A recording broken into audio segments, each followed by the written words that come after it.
Welcome to the Retaliation Realm channel. We hope you enjoy today's story. Robert chuckled when I questioned why he created a family card just for his in-laws. He confidently stated, "They're my family, so they should have a family card, right? What's the problem with that? If you knew who took you in when you were all alone, you wouldn't say such things." His arrogant tone caught me off guard. I wondered if he was always like this. He added, "If you're grateful, do more for my family, and then I'll acknowledge you as part of the family. Until then, it's like you're on a provisional license." This concept of a provisional phase in marriage was new to me. Robert pressed on, saying I wasn't yet a formal family member. If I didn't like it, I could leave anytime. For now, our family was just the 5 of us, and he referred to us as useless parasites. I understood his perspective, so I promptly cancelled our joint credit cards and moved out. My name is Emily. I'm 27 years old and a freelance illustrator. I used to work for a big advertising agency but became independent after marrying Robert 2 years ago. My parents died when I was young, and my maternal grandparents took me in. When I went to college, I moved back to the city center apartment where I lived with my parents. I met Robert, a handsome waiter at an Italian restaurant where he worked. We rapidly grew closer and soon were called a couple, leading to a surprising marriage. I loved Robert then, quitting my job to go independent. Robert continued working at the restaurant at varying hours, making it challenging to maintain our routine. Despite this, our married life started happily. After about a year, Robert dropped a bombshell: his family wanted to visit. I agreed, despite having minimal interaction with them during our initial meeting. I saw this as an opportunity to get to know Robert's family better. Having lost my parents at a young age, I always admired the idea of a large family. However, when his family of 4 arrived, I was left speechless. His 32-year-old sister, who was 5 years older than both Robert and me, shockingly asked, "Which room is mine?" Her rude manner contrasted sharply with the polite greetings during our first meeting. Robert's 18-year-old sister stood silently without saying a word. Despite the abrupt greetings, I showed the 2 sisters to the guest room and assigned Robert's parents to the room that used to be my parents' room. It was the only Japanese-style room in the apartment, and I thought it would be best for them. Once settled, Robert's older sister declared, "Since we're going to be living here together, you better start serving our family properly." Confused, I looked to Robert for help, but he was laughing in a way I had never seen before. It turned out his family had given up their own home and moved into my apartment without my knowledge. Apologizing, Robert explained that their family home had to be vacated suddenly, and they had nowhere else to go. I wished he had informed me earlier, as I had assumed it was just for a date or 2. Expressing my inconvenience, Robert apologized and asked if they could stay until they found somewhere else to go. Unable to turn away the family of someone important to me, especially in their time of need, I reluctantly agreed. However, I would come to regret this decision. From the day they moved in, Robert's family showed no restraint. All 4 of them did nothing and left everything to me. Saying whatever they wanted, they made no effort to look for a house or a job. When I asked about their jobs, I got another surprise. Robert's older sister had quit her part-time job at a supermarket despite her age. She revealed she hadn't had a steady job since high school. Robert's parents had also quit their part-time jobs before coming here, and his younger sister was unemployed, lying about being a student. When I questioned why they weren't working, Robert's sister shockingly said, "Why should I work when I become part of a wealthy family?" She claimed I had received a big settlement and insurance money from my parents' accident, and since I didn't have a mortgage on the apartment, I could live without working. I protested to Robert, but he defended his family, claiming they needed time to rest. The tyranny of Robert's family worsened. They treated me like a servant at home and demanded money when going out. Reluctantly, I gave them some money, which they claimed to have spent without finding a job. If I confronted them, they would accuse me of lying without proof. Robert assured me he would talk to them, but as time went on, it seemed like saying anything was pointless. However, the frequency of their requests for money gradually decreased, perhaps because Robert addressed the issue. It seemed to resolve itself, but the money I had given them was never returned. After about 3 months of living this way, I noticed something alarming. Why was the credit card bill so high? Could it be unauthorized use? Upon checking the statement, all the charges were made with family credit cards, covering purchases from food and drinks to books, games, and expensive brand bags and clothes. Each item was labeled with a number from 1 to 5, indicating that 5 family credit cards had been issued. Currently, these credit cards are in my name, with Robert using the family cards. He had mentioned that it would be more convenient to consolidate payments and asked if he could leave it to me to manage them. However, it appeared these family cards had been issued without my knowledge. Robert's family stopped asking for money because they could now make credit card payments and cash withdrawals. When I confronted Robert about why he made family cards for his in-laws without consulting me, he laughed and said, "Well, do you complain when they say they have no money? What choice do I have besides? You know who took you in when you were all alone, right? Can you really say such things to the important family of your benefactor?" His arrogant tone stunned me into silence. I wondered if Robert was always like this. He added, "If you're grateful, you should serve my family more, then I'll acknowledge you as family too. Until then, consider it like you're on a provisional license." This concept of a provisional phase in marriage was new to me. Noticing my silence, Robert pressed further, stating that I wasn't yet an official family member. If I didn't like it, I could leave any time. Right now, it's just the 5 of us in our family. "Useless parasites, get out," he said. That's when I realized Robert's true nature. Shocked and feeling as if all the blood had drained from my body, I considered divorcing Robert. In fact, I began to question why I married him in the first place. Initially, I thought he was just a handsome guy like the other girls and was excited about his looks without any particular intent. Then, during one encounter, Robert approached me, saying, "You seem different from other people, Emily, huh?" "I don't know how to put it, Miss Lou. Sorry, it's not something I should say to a customer." I was taken aback, but the conversation continued, and I gradually started to notice Robert. Maybe that was his strategy to make me like him. Thinking about it calmly, it started to make sense. I remember when Robert came to our table for small talk, a colleague jokingly said I was a wealthy girl living alone in a condo. It was right after that he started talking to me, probably after my wealth and this condo. Robert wasn't really my type, to put it nicely. He was modern, to put it bluntly. He seemed somewhat frivolous. I preferred mature men who could talk quietly and seriously. But despite my preferences, I ended up falling for Robert. I always found that strange. Robert was the so-called handsome guy, making it easy for him to charm a woman, especially someone like me, not used to men and newly into the workforce. I fell for his tactics and ended up marrying him. The thought made me frustrated and embarrassed. I felt like destroying everything in the house, but I wasn't foolish enough to act on that impulse. I decided to get revenge somehow. For that, I needed to endure this life a little longer. Like Robert manipulated me, I would control his entire family. The condo we live in was bought by my father with a mortgage soon after I was born. It wasn't very expensive back then, but the area developed rapidly with a new shopping center nearby, and now it's considered a luxury condo. My parents, hoping for more children, bought a spacious condo.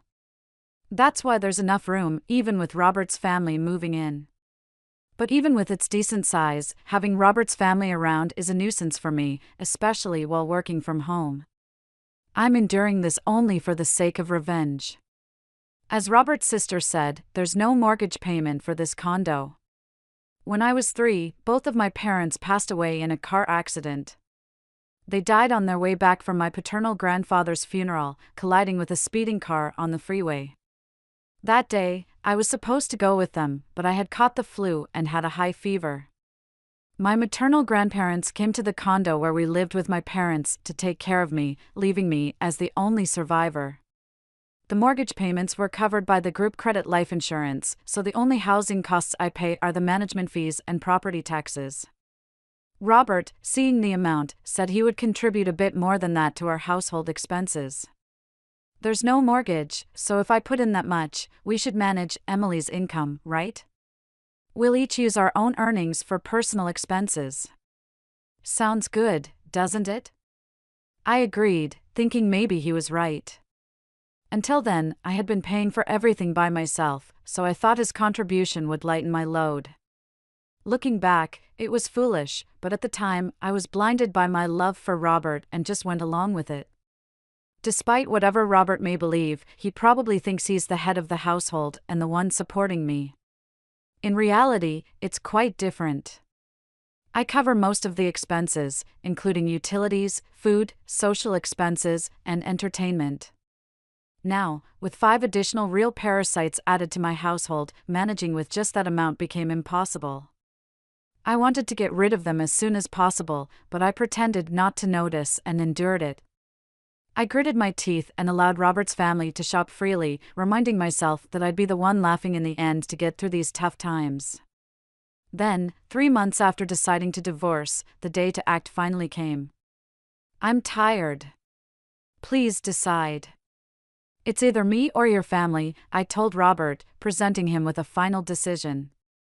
He was surprised, but I continued without concern. None of your family members lift a finger to help around the house.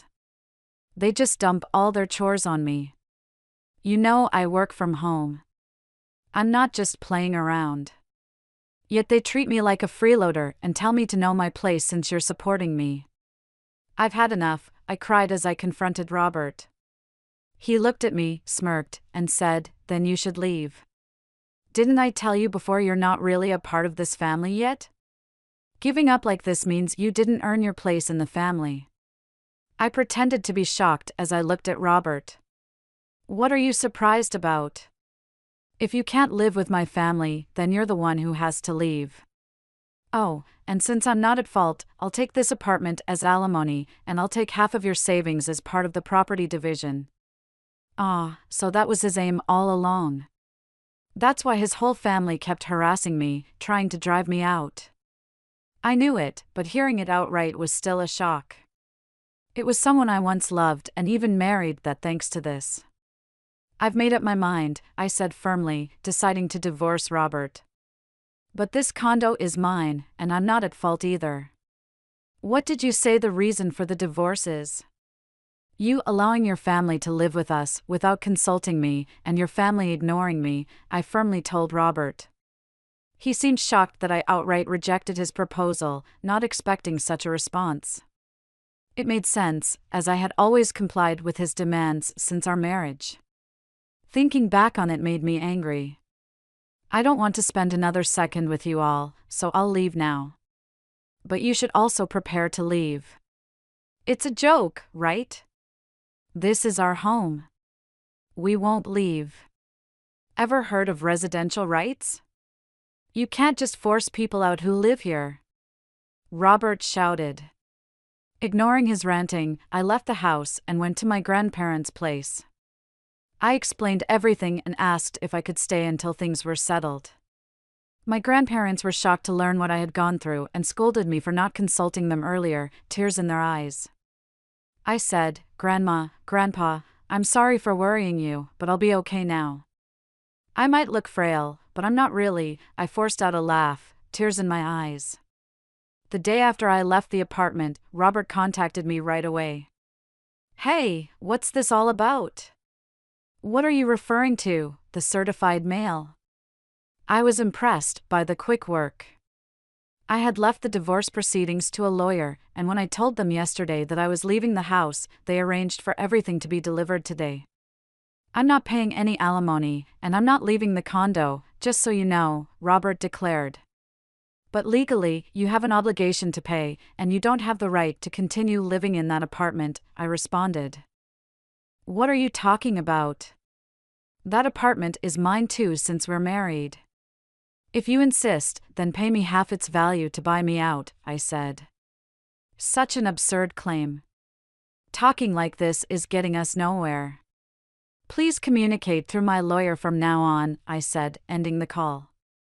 I knew he would probably call again tomorrow, but I had no desire to talk anymore today. As expected, he called the next morning. Hey, what's this all about? He repeated the same line as yesterday, showing no creativity at all. What are you referring to? The card's not working. What did you do? What I did was cancel it. That card was mine, and you were just using the family card, remember? Indeed, before leaving the house, I had switched all the contracts from one card to another and cancelled it. Of course, the family cards would stop working when I cancelled mine. Yes, you paid the apartment's management fee and property taxes just for the first 2 months. It's not much, but I can deduct that from the alimony if you like, I mocked him like that. I heard some indistinct shouting from the other end of the phone. That's right, Robert only paid the agreed amount for just 2 months. He made various excuses about the store and whatnot, always finding a reason to ask me to wait. But then he stopped paying altogether. If he forgot and thought he was still paying, that's some poor memory, but I didn't care anymore. He's someone I'm cutting ties with, his memory doesn't matter to me. That's the situation, so please pay your half of the living expenses I've been covering. I've kept a detailed household ledger, which I'll submit as evidence, then divide the savings properly. It's marital property, he demanded. Yes, I understand. Let's split it accordingly, I agreed, and he ended the call with a parting shot, reminding me not to forget. A few days later, I got another call with the same line. I realized they lacked not only memory but vocabulary as well. What do you mean by the split of shared property? Why is it 0? You must be rolling in cash from your parents' insurance and alimony. Ah, so that's what they were thinking, I thought to myself. I patiently explained that my savings before marriage weren't part of the shared property, and since we had no savings after marriage, it naturally amounted to 0. Don't lie to me. If you think I'm lying, why don't you consult with someone? Anyway, from now on, please communicate through my attorney. I won't be speaking to you directly anymore. Goodbye, I said, then hung up the phone and blocked Robert's number. 2 months after, I left the house, and eventually, Robert and his family moved out of the apartment, not because they had a change of heart, but because they couldn't sustain their living. Naturally, Robert's income alone wasn't enough for a family of 5. They were used to shopping extravagantly with my card, and telling them to cut back now was impossible. I had let them use the card intentionally for this, knowing them. I was sure it would come to this. His family started pestering Robert for shopping for money, and when he refused, they began stealing from his wallet. Even when Robert got mad, they blamed him for kicking me out. To top it off, the electricity, gas, and water were all shut off. Of course, I had arranged for that since I had no plans to live there for a while. Robert tried to get them restored immediately over the phone, but the house was in my name, no one else could get them reconnected. During the hot summer and early fall, his family couldn't bear the extreme heat and eventually left the condo. Where they went, I neither knew nor cared. Robert tried to stay till the end but eventually gave up due to the lack of electricity and the inability to bathe. The divorce proceedings progressed faster than expected, not because Robert had a change of heart, but because he messed up. He cheated on me while we were still married, or rather, he had started making moves on someone, thinking he could kick me out soon. He bragged about owning a luxury apartment in a prime downtown location, luring young girls there. It's surprising he did this while his family was around, but he had a history of such behavior, so they didn't mind. He was handsome, so I suspected he might do such things before leaving. I had installed cameras in several places in the house, capturing all the evidence. Maybe he underestimated me, but he really did disrespect me. He brought his family into my home without my permission, made a family card, left me the bill, kicked me out, and cheated on me. I demanded a hefty sum in alimony for all these. When Robert saw the amount, he turned pale and desperately pleaded for reconciliation.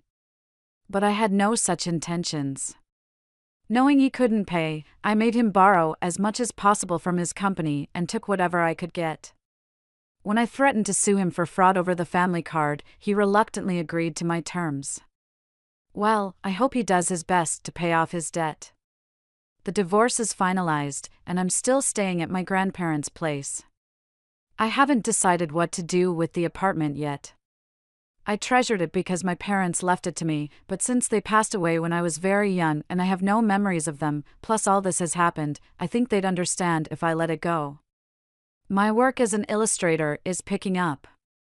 I might live alone again, but it's a good time for that. I can work just fine staying at my grandparents'. I'll depend on them a little longer, then move forward with strength. Next time, I won't be fooled by a man who's only good looking. I hope to find a partner I can share my life with. Thank you for being with us and listening until the end. If you found it interesting, please subscribe, give us a like, and leave your comments. We'll see you on the Retaliation Realm channel.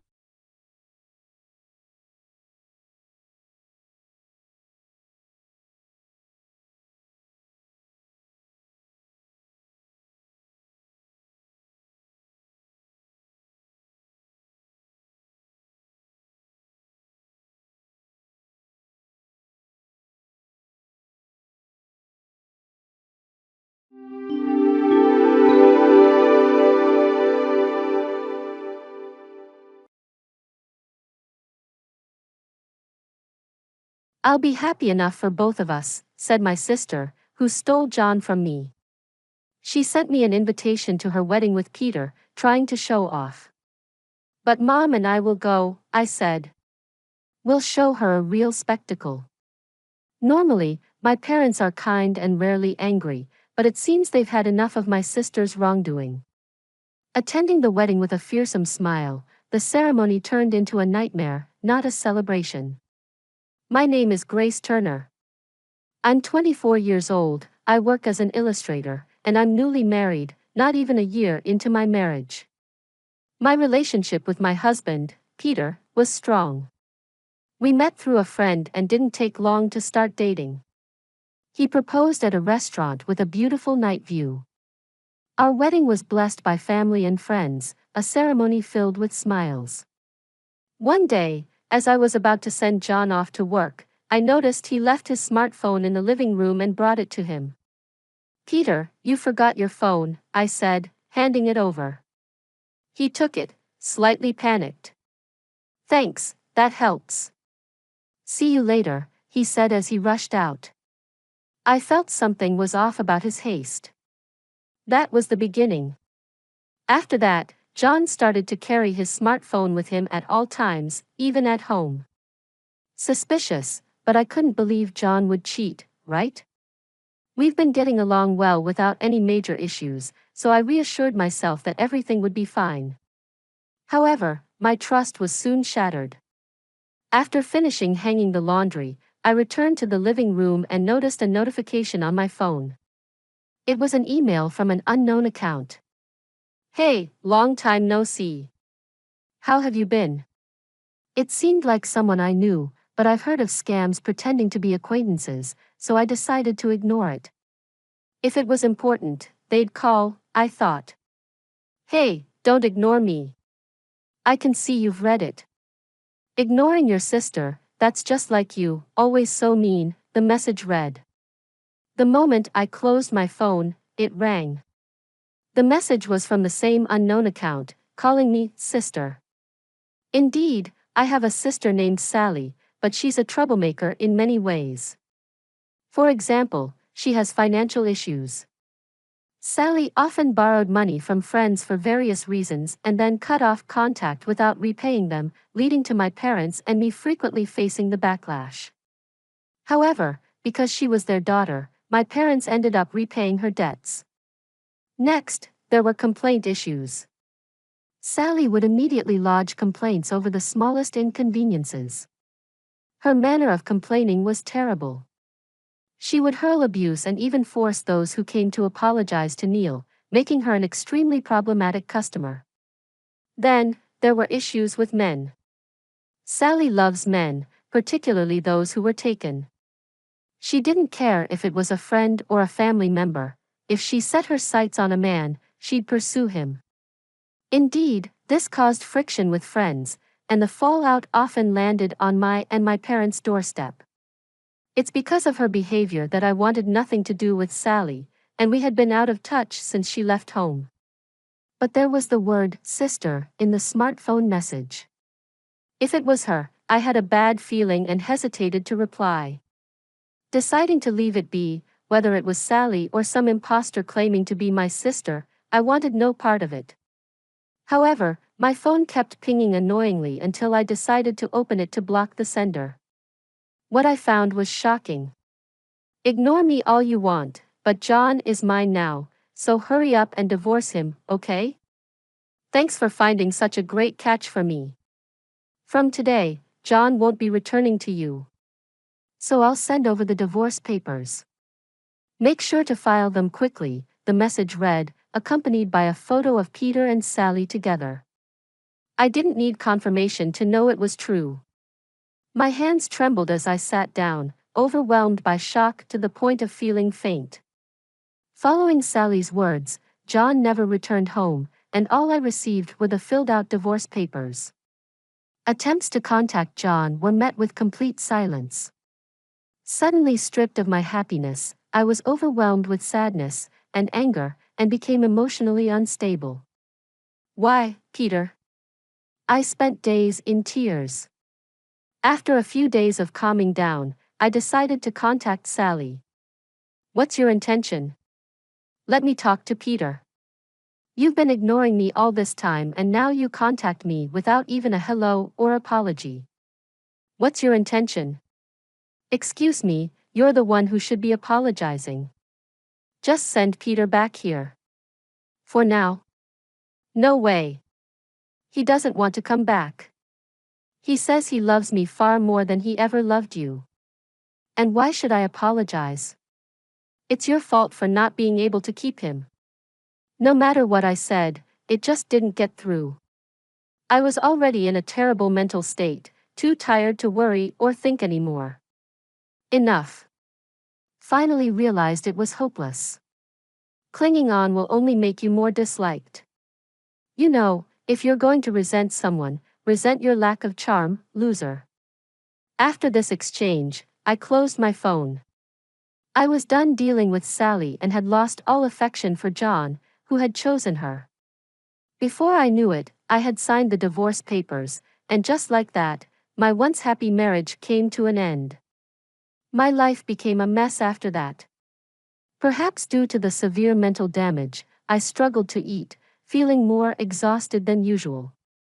I looked so haggard that my coworkers were worried.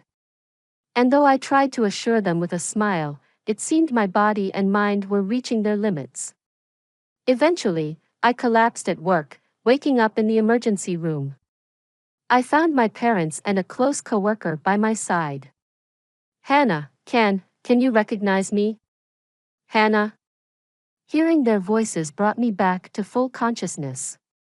Looking around, I realized I was in a hospital. Recalling my last memory, oh, I collapsed, didn't I? My dad let out a sigh of relief. We were shocked when the hospital called. Aren't you overworking yourself? He suggested. But I knew the real reason. It was the stress from John and Sally. Maybe, I muttered, and my mom quickly pressed the nurse call button to summon a doctor. After being examined, they decided to keep me in the hospital for observation. Are you eating properly? Getting enough rest? My dad bombarded me with questions, worried. While I assured him I was okay, my mom asked him to buy some drinks and anything I might be able to eat. He agreed and left the room. Hey, Hannah, something's up, isn't it? I thought so too. You've looked worn out lately, and this has never happened before. Women are said to have keen intuition, and it seemed to be true. I sighed and told them both about everything that had happened. I found myself crying in the middle of explaining, realizing I had reached my limit without even knowing it. I thought I was okay with it all, but turns out I don't understand myself. As I forced a laugh, my mom squeezed my hand tightly. I had no idea all this was happening. Why didn't you tell us sooner? It's the first I've heard about the divorce. Sorry to say this in front of you, Mom, but is Sally out of her mind? I can't believe it. Both of them showed their anger towards Sally, and I could feel they were genuinely worried about me. I didn't want to worry anyone, nor did I want to make a big deal out of it. I thought it was something I could overcome on my own. I didn't want to trouble or worry anyone around me. I felt embarrassed about the situation, and part of me believed what Sally had said might be true. Maybe it's my lack of appeal that caused all this. That's nonsense. What are you talking about? Anyone can see that Sally and your ex are the unbelievable ones. Natalie is right. You did nothing wrong. To think you were suffering all alone, I'm so sorry. Both looked like they were about to cry. I regretted not relying on those around me more. My mom suggested I come back home for a while, considering my mental and physical state.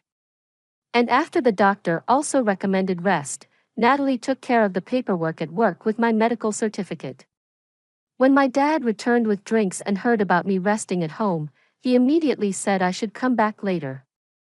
Natalie managed to explain everything to my work, and HR told me, "You've got plenty of paid time off saved up, so take your time off to rest." After thanking Natalie, she told me she'd do whatever she could and that I should lean on her anytime.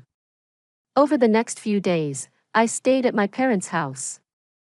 Natalie occasionally visited, and I could tell my mind and body were gradually recovering. I realized that bottling things up isn't good. Today, Natalie visited again, and as we were enjoying a cake prepared by my mom, my phone rang. Curious, I opened it, and my heart raced. "Hey there, how are you doing? Thought you might be wondering about us, so I decided to reach out." It was Sally, who I hadn't spoken to since the fallout. I regretted letting my guard down and checking my phone. Natalie noticed the change in my expression. "What's wrong? Are you okay?" Yeah, I'm fine," I replied, but it was clear something was off. Natalie asked if she could see my phone. I didn't want to worry her, but I had just realized that bottling things up wasn't good, so I nodded and handed her my phone. Natalie looked puzzled as she read the message. "What's this? Is she picking a fight? This is Sally, right?" I nodded in response, and Natalie closed the phone. "Just ignore it. Let's block her. No point in dealing with someone like this," she suggested, and I agreed. Opening my phone to block Sally, just then, another message from Sally came in. "We've been living together smoothly since then, and guess what? I got pregnant. You might be thinking already, but nope. Peter and I started our relationship 6 months ago." The word pregnant made time stop for me. We had been trying to conceive during our marriage. "It would be great if we could be blessed with our baby soon," we used to say. This message cut me deep. Tears started flowing, and Natalie, seeing me cry, took the phone from my hand. After reading the message, she yelled, "What? I can't believe this. I'm so mad I could explode. We should sue them." Suing was something I had considered when I first received the message, but now I didn't have the energy or will to pursue it. "I just don't want to deal with this anymore," I muttered. Natalie calmed down. "Sorry, I got too emotional." "You're right, it's best not to get involved." Natalie's comforting back rub felt so kind, and I cried a bit more. Then my mom came into the living room, having seen what happened. "Hey, Hannah, I haven't told your dad about this yet." I understood what that meant, knowing this would infuriate my dad. "But I think it's time we told him." My mom's solemn words struck me deeply. I took a moment to think. "I also believe it's time to talk about it. This is just too much," I concluded. Natalie's words convinced me too, so I decided to let my mom talk to him.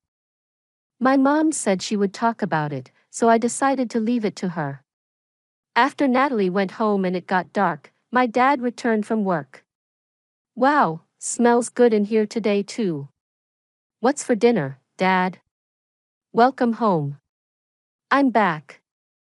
According to Mom, Dad has been in a better mood since I came back home.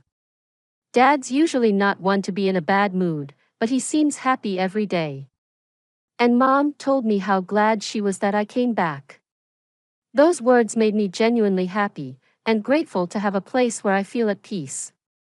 However, today, Mom had a serious look on her face as she started a conversation with Dad. Welcome home, Dad. I'd usually love to chat about the usual fun stuff, but there's something important we need to discuss. Seeing Mom's expression, Dad seemed to understand and turned serious too. Then, looking at me, he said, "It's about you, isn't it? Let's hear it." Dad's face was kind, and just looking at him almost made me cry. After explaining everything to Dad, his expression was calm but carried an air of anger, almost frightening. I see, Hannah. For now, don't block her yet, huh? You don't have to read the messages, but wait on blocking her, Dad advised, and I nodded, understanding. He must have his reasons. Mom tends to accept Dad's opinions in situations like this. For now, Hannah, don't block Sally. And if she contacts you, just don't read it. It might be good to let Natalie know too. Understood. Thanks for telling us, Hannah. You're okay. You've got your dad and mom here for you, and Natalie too. Dad and mom's kind words and smiles made me so happy. I ended up crying with relief. Seeing this, both my parents laughed. My heart felt incredibly warm. That night, I told Natalie, and she said, "It's great you have such supportive parents. And you've got me too." I looked up at the night sky, truly feeling it. After further discussions, I decided to move back home. Moving meant returning to my parents' house since the office is within commuting distance from their home. Natalie suggested it might be better for my mental health than staying in a house filled with bad memories. The rental contract was in my name, so I took care of the cancellation and sent John's belongings to his parents' house on the day of the move. I also took care of the mail forwarding at the post office and completed the move. I said goodbye to the landlord with a smile, able to leave on good terms. So I started living at my parents' house again and successfully returned to work. My colleagues were very worried, but I could now answer them with a genuine smile, saying, "I'm okay." My boss also told me not to overdo it, making me realize once again what a great workplace I have. A few months later, I was home. As I got home, my mom greeted me with a serious face. "Welcome back, Hannah. There's something we need to talk about. Come to the living room as soon as you've changed." Oh, okay, understood. I predicted something was up from my mom's serious expression. I changed into my casual clothes and went to the living room, where my parents were sitting with a puzzled look over a letter. I hesitantly took a seat in front of them and saw the letter placed before me. "An invitation," I muttered. And Dad said, "Yes." It appeared to be a wedding invitation, but what could be the problem with it? "Can I see it?" "Yes, you can." I took the invitation in my hand. The senders were unbelievably Sally and Peter. "What?" My voice escaped me in shock. "You filed a forwarding address because you moved, right? This was sent to your house." "That's right." No wonder. Both their faces looked grim. However, surprisingly, I felt calm. If this had happened before, I would have been shocked, but now I just felt disdain. "Are you okay?" My mom asked, concerned. Dad was also looking at me. Somehow, I'm much better than I thought I'd be. Seeing this, I can only feel disdain, though I do wonder how far they want to demean me, right? Even if she's my daughter, this is beyond what I can tolerate. I'm glad Hannah isn't as shocked as we feared, but still, this is going too far. I could see flames behind my parents. I'm grateful for my dad and mom, who are angry for my sake. It's addressed to me. I don't have to go, right? I asked, and my parents looked me straight in the eye. Mom and I will go. What?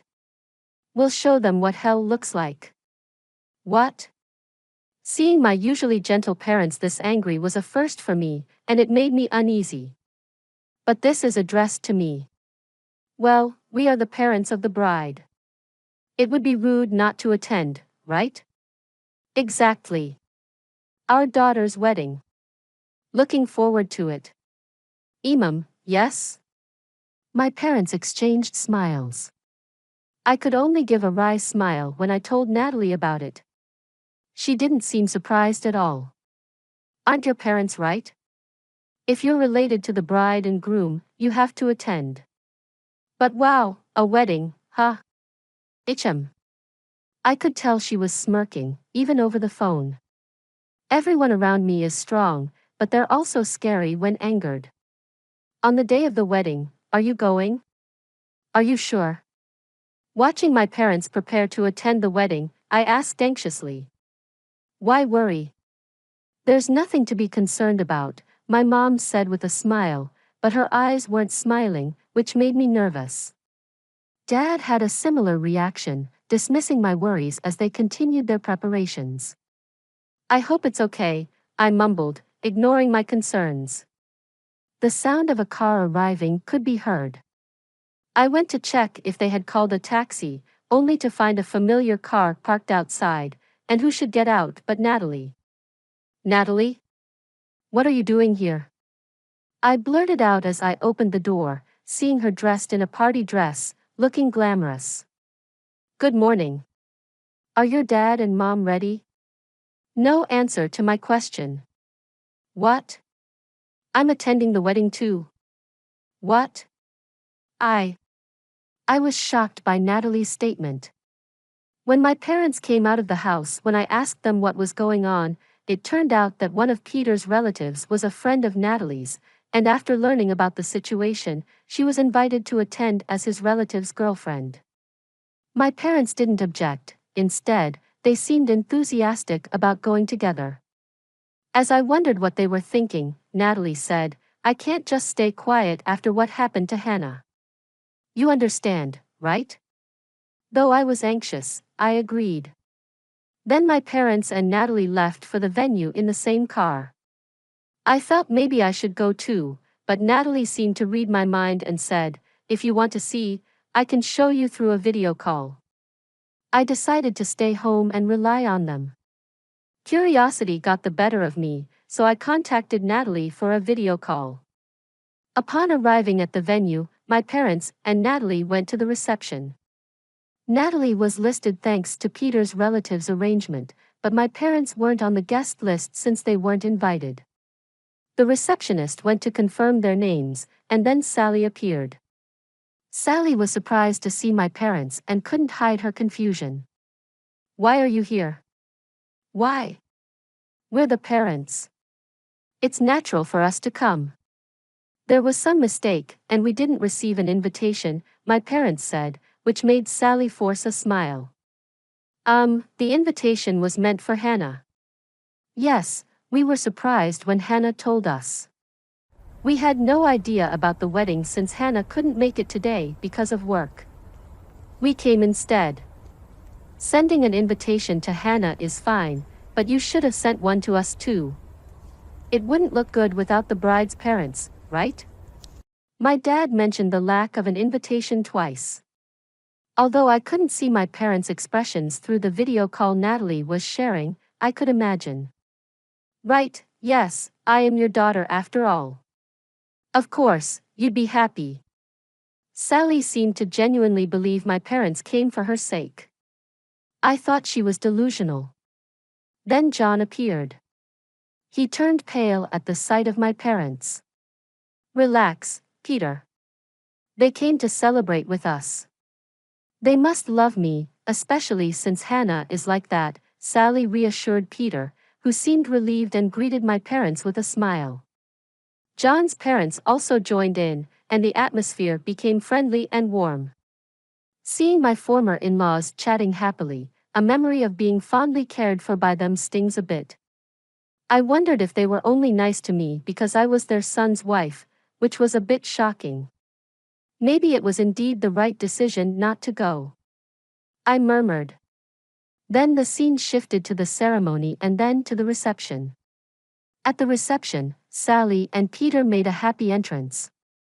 Natalie occasionally asked me if I was okay, but I was surprisingly fine watching the two of them. I'm okay. More than anything, I was worried about my phone's battery, but she reassured me she had a portable charger well prepared. Indeed, when it came time to read the letter of gratitude to the parents, Sally started panicking because she hadn't expected her parents to come. Seeing this, my parents asked the MC for the microphone. Today, we weren't supposed to come, so, understandably, Sally wasn't prepared. As a surprise from us, we'd like to convey a message to our daughter, Sally. The venue erupted in applause. Sally, seemingly relieved by the save, smirked and clapped. Dad, I'm so happy. Her exaggerated gratitude was irritating. I continued watching, feeling uncomfortable. My dad then started something unbelievable with a smile.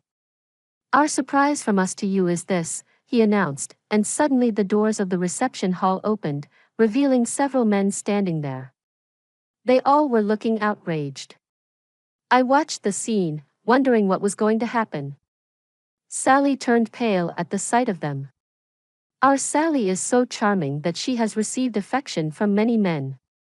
The kind Sally has responded to all these feelings, making her our pride and joy. And today, these gentlemen wanted to give us a prize, so we brought them here. Wait, Dad? How did you know? Sally? I had no idea you were so. Consider it now, gratefully accept this surprise. My dad initiated, leading to the men storming the stage, expressing their anger. Sally tried to escape but was confronted with accusations like what do you mean you're marrying someone else? How much do you think I've spent on you? And pay back the money you borrowed. Sally turned pale and was nearly in tears. Watching this, Natalie coldly commented, "Wow." While I was stunned, Peter confronted Sally with a, "What's going on?" He found her too shocked and flustered to respond. Then my mom took the microphone and began to speak. There's one more surprise. As my husband mentioned earlier, our daughter, Sally, is very charming, so much so that she's also popular among women. As Mom said this, several women in attendance stood up. We've invited those who expressed a desire to meet Sally. Following my mom's words, the woman approached Sally. How dare you steal my man, and then try to be happy yourself? Pay me the alimony for cheating with my husband. You cut off contact as soon as I lent you money. Pay me back. The situation turned into chaos. The reception hall went from buzzing to downright hellish. I imagined the other guests must be shocked, but they seemed more disgusted than anything. Seeing my parents smiling through this chaos was frightening, and I realized this was the kind of reputation my sister had. Amid this uproar, someone took the microphone. Sally, to have such an attractive person as our son's bride is truly heartwarming. To my surprise, it was my former mother-in-law, making an unexpected statement. As I wondered what she was talking about, she continued.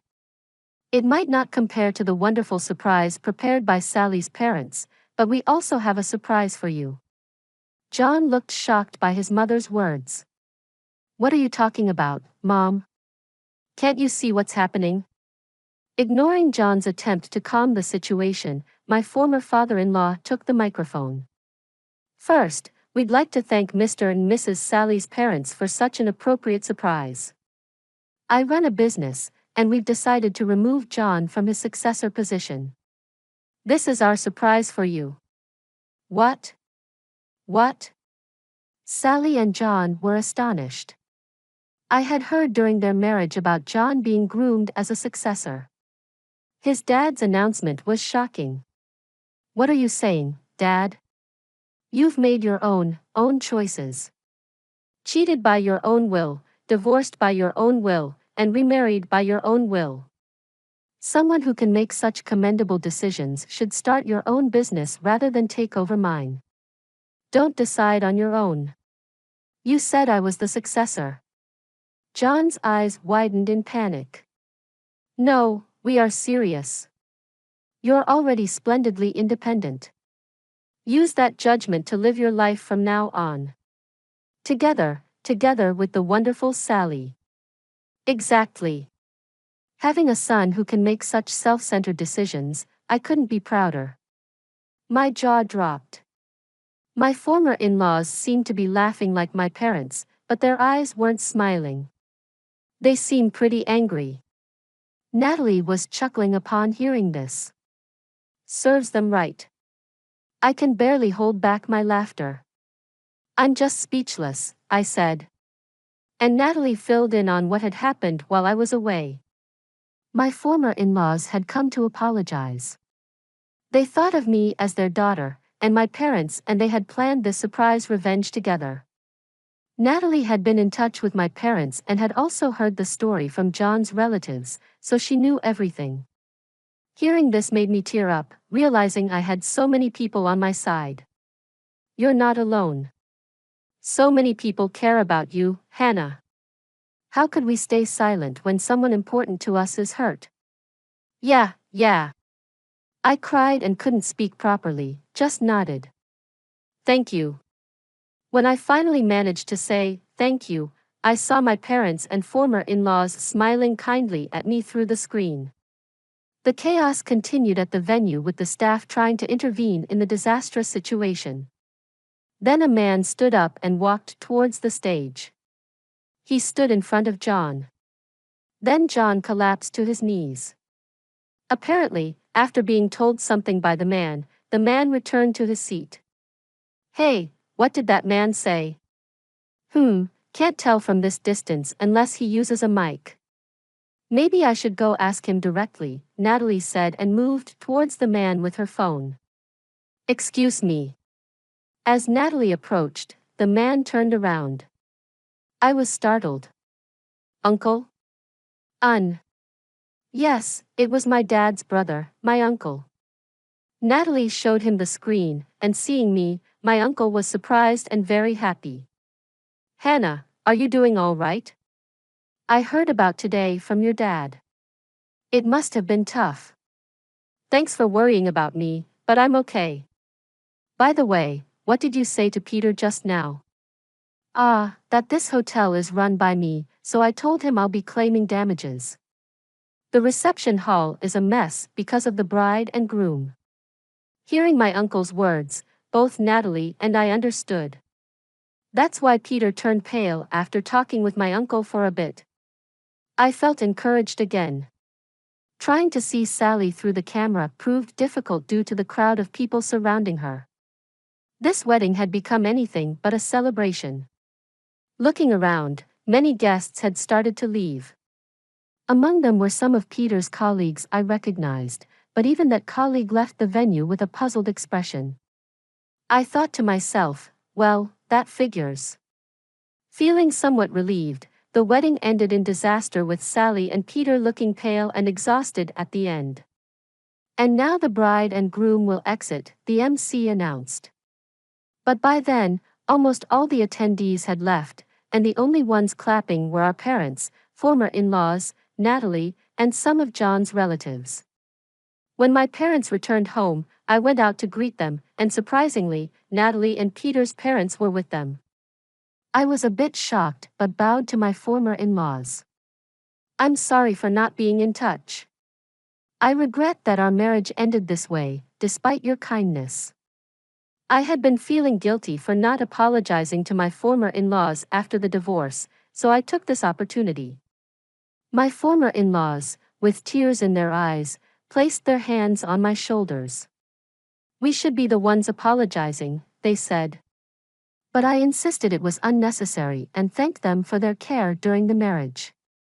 After that, we all had tea and chatted happily, thanking each other for the wedding events, and parted on good terms. I felt like I finally had closure and felt refreshed. A few days later, my phone rang during work. It was a message from Sally. I had forgotten to block her, but upon checking, it was a barrage of complaints. Your fault, our wedding was ruined. Take responsibility. You told our parents, didn't you? Jealous much? Don't project your unhappiness on me. Pathetic loser. I pondered for a moment, then asked Natalie, who was at the next desk, can I still claim alimony for the affair? Easy. She's been sending enough evidence herself, right? Feeling completely over it, I decided to hire a lawyer to claim alimony. I saved all the exchanges and images sent by Sally and replied to her. Ah, thanks for all the evidence of the affair. A lawyer will be in touch, so please stop contacting me directly. A lawyer? What are you thinking? Stop it. Sally started deleting the messages and images she had sent. After telling Sally that all evidence was saved, she visibly panicked and started apologizing. Sorry, it was all lies. I'll give John back since he's no longer going to be the CEO, and I won't say anything terrible anymore. Please spare me the alimony. I already have debts as it is. That's none of my concern. I don't want John, and well, do whatever you like. It might have been good that you took him. I don't need a man who cheats, and in the end, you protected me. Thanks, sis. I sent that and cut off contact after blocking Sally. She tried to reach out from different accounts, but I blocked those too. I consulted with the lawyer I was referred to and submitted the evidence. They were quick to act on it. Next, I started receiving messages from Peter. Perhaps things weren't going well with Sally. He sent me creepy messages like Romeo, which I ignored and also blocked. My parents handled it when he tried to contact the house, wanting to talk to me. Frightened by my parents, he hasn't contacted me since. Later, the lawyer informed me that John and Sally had agreed to pay the alimony. They tried to fight it with Sally's usual complaint tactics, but that doesn't work on a lawyer. Realizing they had no chance, they accepted defeat dejectedly. John, initially resistant, turned pale and gave in after learning Sally had sent me plenty of evidence. Despite the bitter feelings from being tormented by such childish individuals, I'm now only grateful for the many people who protected me. Sally and Peter eventually divorced. Sally, having no one to rely on, contacted our house once, but my parents made an estrangement declaration. It said that she hung up the phone while crying. John, rumored about the wedding at work, found it uncomfortable and resigned. Unable to return home, he's now surviving on part-time jobs. As for me, I received a promotion at work due to my high performance. I started a relationship with someone I met in my new department, looking towards the future. Natalie also hit it off with one of John's relatives, and we often share our love stories. Next month, as a celebration, my parents, Natalie, and even my former in-laws are planning a hot springs trip together. After hitting rock bottom, I feel happier than before. Let's conclude the story shortly. Hannah, having weathered the storm of her sister's betrayal and a disastrous wedding, found solace in the unwavering support of her family and friends. She flourished in her career, found love again, and embraced a future filled with joy and peace. The chaos caused by Sally and Peter ultimately catalyzed Hannah's personal growth and a reminder of the strength she possessed within herself. Though the scars of betrayal lingered, they were overshadowed by the warmth of genuine connections and the unwavering love of those who truly cared. As Hannah embarked on this new chapter, she carried with her the lessons learned, a heart brimming with gratitude, and a spirit that refused to be broken. Thanks for watching. How did you find the story? Let me know in the comments below. Remember to like this video and subscribe to our channel for more awesome stories like this. Your feedback and support mean a lot.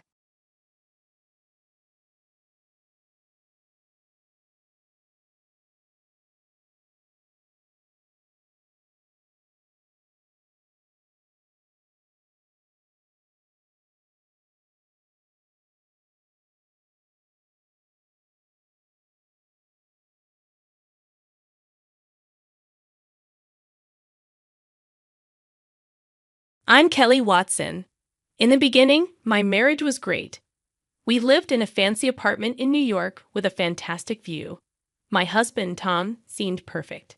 However, I later found out he was consistently cheating on me. Every time I confronted him, he denied it, but the evidence kept popping up. I thought it might be some kind of problem he had, so I didn't immediately consider divorce, especially since I was pregnant. I hoped things would change after our child was born, but Tom's infidelity persisted. I felt stuck for the sake of our child.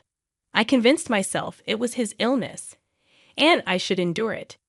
After 7 years, Tom boldly introduced another woman as his lover and declared he wanted a divorce.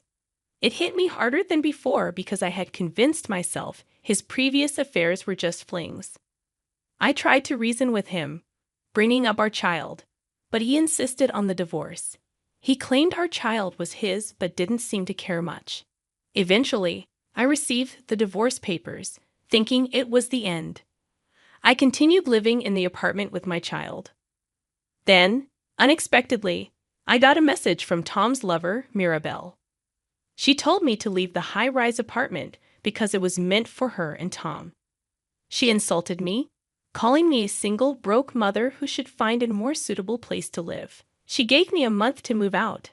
I was left stunned, wondering how things had become so complicated. If Tom found out about this, we hadn't even settled alimony or child support. Yet she had the audacity to tell me to leave. She wasn't considering our child at all. Feeling utterly helpless, I stood in my house, struggling to reassure my anxious child that everything would be okay. Maybe I should start packing. I headed to the bedroom, recalling Tom's kind face from the early days of our marriage. Our life in the New York high-rise felt like a dream back then, thanks to his kindness. However, at some point, his attitude began to change. I had envisioned family trips and weekend drives after our child was born, but I couldn't even remember what we had actually done together. Instead, all I could think of was the pain when I first found out about Tom's cheating. Tearing up all his clothes changed nothing. We used to visit our parents' houses, but after our child was born, it was just me and the kid. Tom never joined us. I had to lie desperately for him, creating the image of a kind, hard-working father for our child. But it was all in vain. He never appreciated it. Instead, he laughed with that woman. Maybe I should have divorced sooner. Enduring all this seemed pointless. What was the point of these 7 years? Tears flowed, and I felt helpless. By not acknowledging his love, I had given Tom a justification for his cheating. He cheated because I didn't love him. That was his reasoning. I had merely given him an excuse to run away. How foolish. Maybe I was just finding excuses to not leave for our child. But can I really end everything now? I'm the one who suffered. If I let it end without doing anything, only Tom and that woman will be happy. Is that okay? I stopped packing. This can't be the end. If I'm just going to cry, I can do that anytime. So I'll get my revenge. I'll make them realize. With that thought, I grabbed my smartphone. Later, Tom and Mirabelle barged in, expressing impatience with my packing progress. Mirabelle accused me of being slow, questioning what I had been doing for an entire month. Tom, holding Mirabelle close, as if to flaunt their relationship, casually announced with a smile that they had gotten married. He added, "We're super in love now." "Oh, congratulations. Jealous, huh? A new wife is always better, right?" I sarcastically questioned if that was the only reason they came, to which Mirabelle clarified that they were there to check on my moving progress, as they planned to move in once I'd left. She instructed me to clean up and even suggested renovating the place for them. when they asked about my departure, pointing out that the 1-month deadline had passed. I assured them that I would take everything with me. As they scrutinized the belongings, Mirabelle noticed a vase and speculated on its value. Tom claimed that everything in the house, including the vase, belonged to him. I questioned if everything, even personal items, were his. Mirabelle asserted that everything was indeed Tom's, warning me not to steal anything. She believed that even if some items were fake, they could fetch a price. Tom bragged about the authenticity of the items, stating that they were all real and valuable. Mirabelle expressed her intent to sell everything. I raised doubts about Tom's interest in art and his ability to understand their value. Mirabelle defended Tom, claiming he asserted ownership of everything in the house, including valuable vases and paintings. I found it suspicious, given Tom's lack of interest in art, and suggested that I might be getting fooled. I'm not being deceived. He's a wealthy man. He could collect these items even without understanding their value. They might appreciate in the future, right, Tom?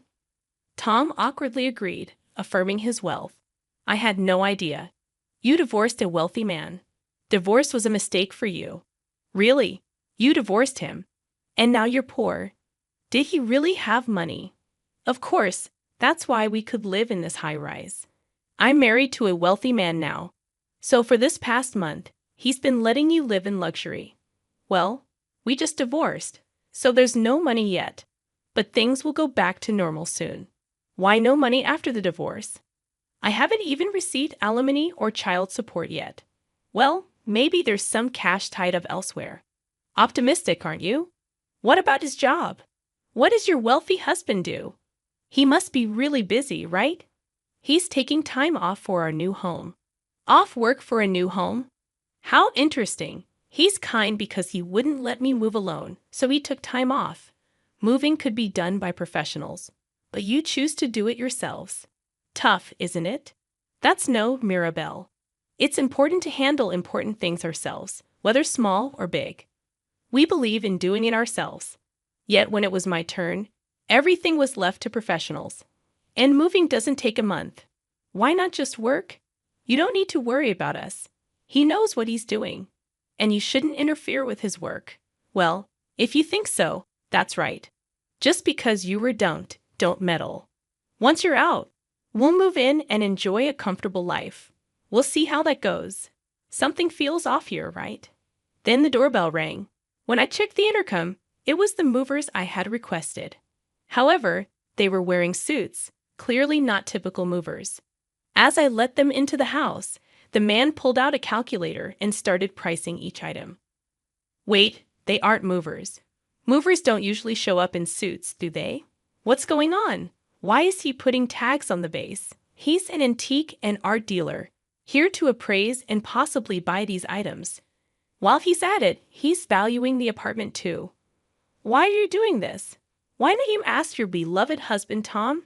I doubt he'll tell the truth, though. I questioned Tom about the situation, and he'd apologized, claiming he didn't know why she was doing this. You knew she was going to sell these. Call the dealer so you could get a cut from the sale. No way. I exclaimed. Then why? All of this is yours. You can't just sell it. Mirabelle explained.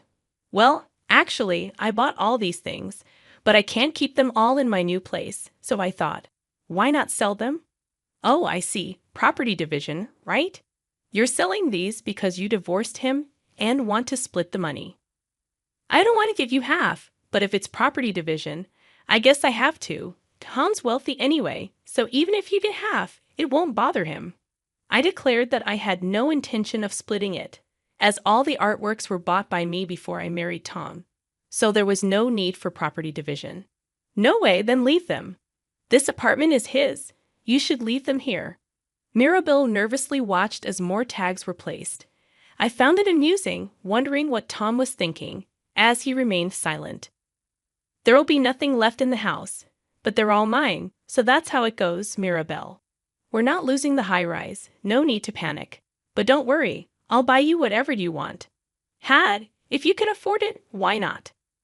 Once the appraiser finished, he announced to me that the total value was over $1 million, as expected. Thank you for your hard work. When will you be able to collect everything?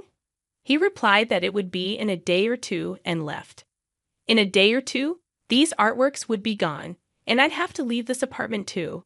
It meant tomorrow or the day after, so we could move by then. Yes, that's the plan. It'll feel empty without everything. But it means we can decorate with things we like.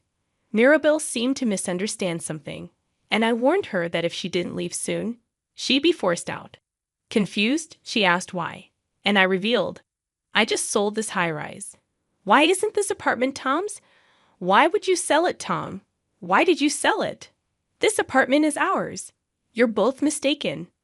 Do you know when we started living here? Right after we got married, right? The question is, when was it purchased? Right after we got married. Do you remember buying it? No, I think it was already there when we got married. I clarified. Exactly. I bought this apartment with my money before we got married. What do you mean? So when he said he wanted to live in a high-rise, I bought it. Now that we're divorced, it's up to me whether I keep living here or sell it. So you sold it? Yes, you told me to leave. And I don't want to stay in a place I'd lived with him. It's the perfect timing. I'm planning to move to a house I just signed for a new house and have already moved my things in. You bought a house? Yes, it was cheap. Only about $1.6 million. $1.6 million. So Tom's stuff is just the junk in the next room. Take it with you. It's a hassle to dispose of junk. Mirabelle rushed into the next room, finding several cardboard boxes. She hurriedly opened them, only to find actual junk. The clothes were mostly worn out. What is this? Tom's clothes? Why are they like this?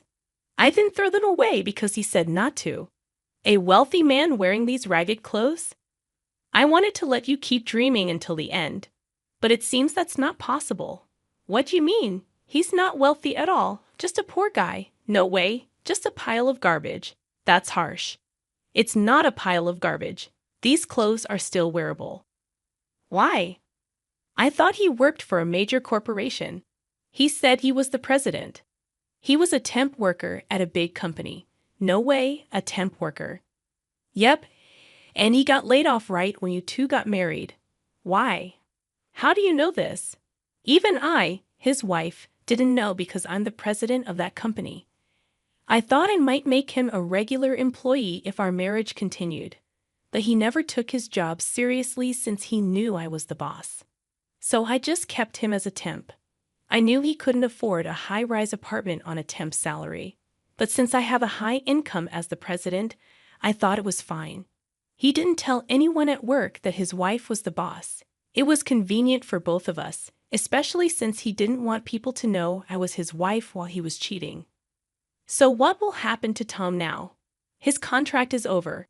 He was supposed to have one more month, but he's been absent without leave, so it's over. I thought he was wealthy. The wealthy one is me.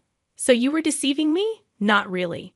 If Kelly hadn't divorced, I'd still be a wealthy man by marriage. But Mirabelle wanted a divorce, so I agreed. And with that, I'm out of the wealthy bracket. So because his wife was wealthy, he's penniless. Yep, a super poor person. Yep, if you knew that, why did you sell the art? Because I can't keep them in my new house. You could have left them. That's not how it works. Everything here is mine. There's nothing here that belongs to you two. I'm just disposing of my own stuff. Tom, do something. I concluded, well, that's how it is. Nothing. We can do it. You're saying this to me. This is his high-rise, right? Say it is. It's not his high-rise. It's the high-rise I lived in with him. But I lived here too. I should have some right to stay. Oh, right. If he has the right to live here, we don't have to leave. Residency rights apply to rented properties. This is not a rental. I bought it in full before we got married. You left a month ago. You haven't lived here for a month. Where's the residency right in that then? Property division? I told you earlier. This apartment isn't a jointly acquired asset. It was bought by me before we got married. There's nothing to divide with you. You're penniless, and there's nothing I can do about it. Damn it! I thought we bought everything together. You never had that kind of money. You should take a good look at yourself."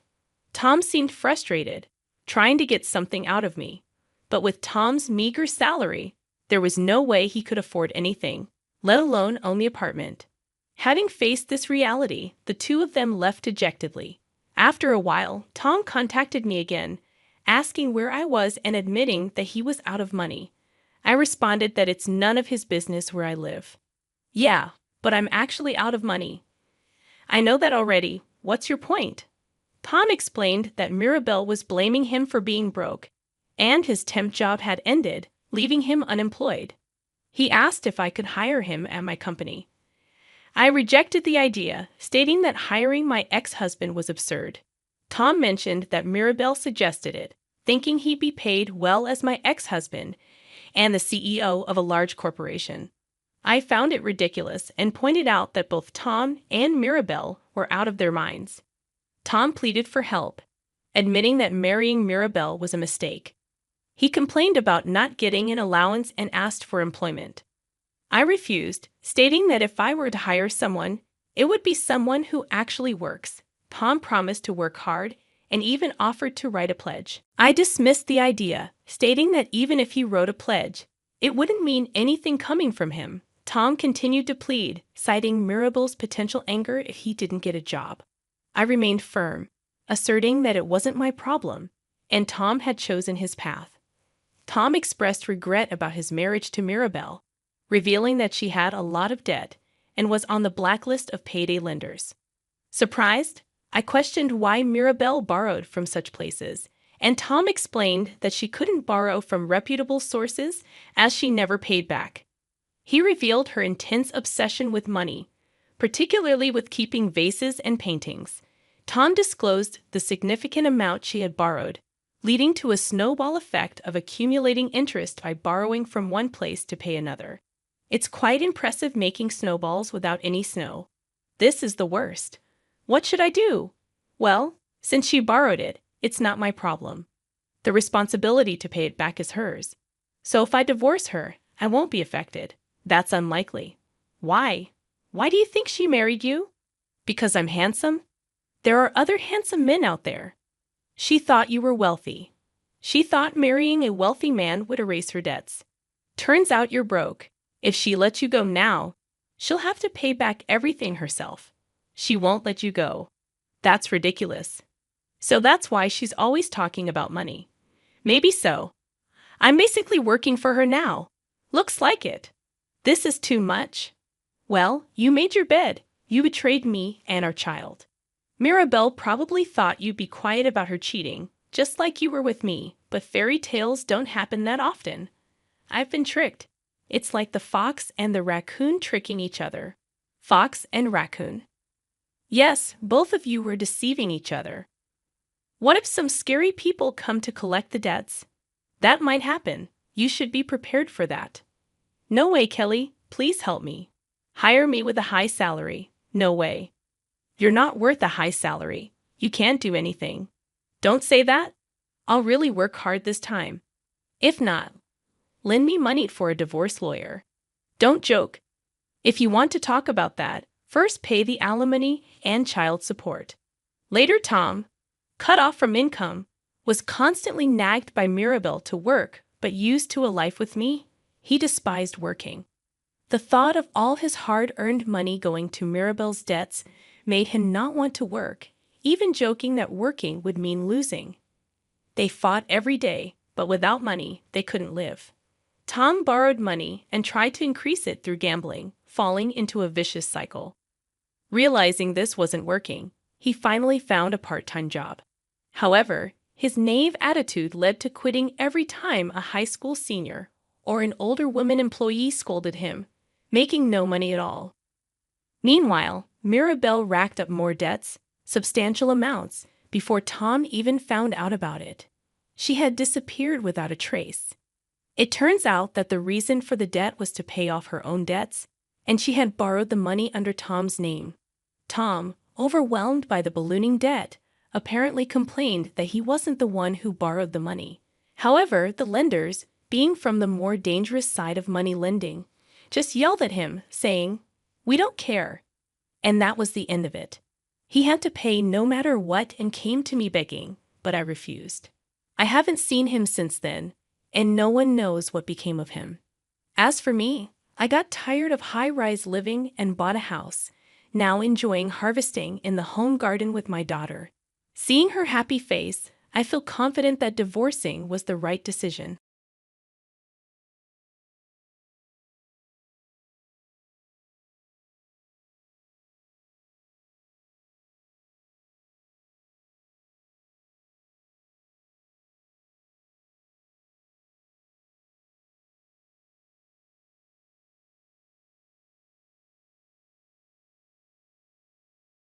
My mother-in-law, Catherine, said some harsh things when we found out my husband would be moving abroad. She took away our house, leaving me and my daughter with nowhere to go. Feeling lost, I went to the park with my 2-year-old. Out of nowhere, police surrounded us and asked us to go to the station in the pouring rain. Shivering from the cold, I followed them. At the police station, I was surprised to find Emma, a 35-year-old woman, waiting for me. She shared her story of meeting her husband, Bob, at work, getting married, and having a daughter named Lily. Emma, Bob, Lily, and Catherine, my mother-in-law, lived together in a new apartment.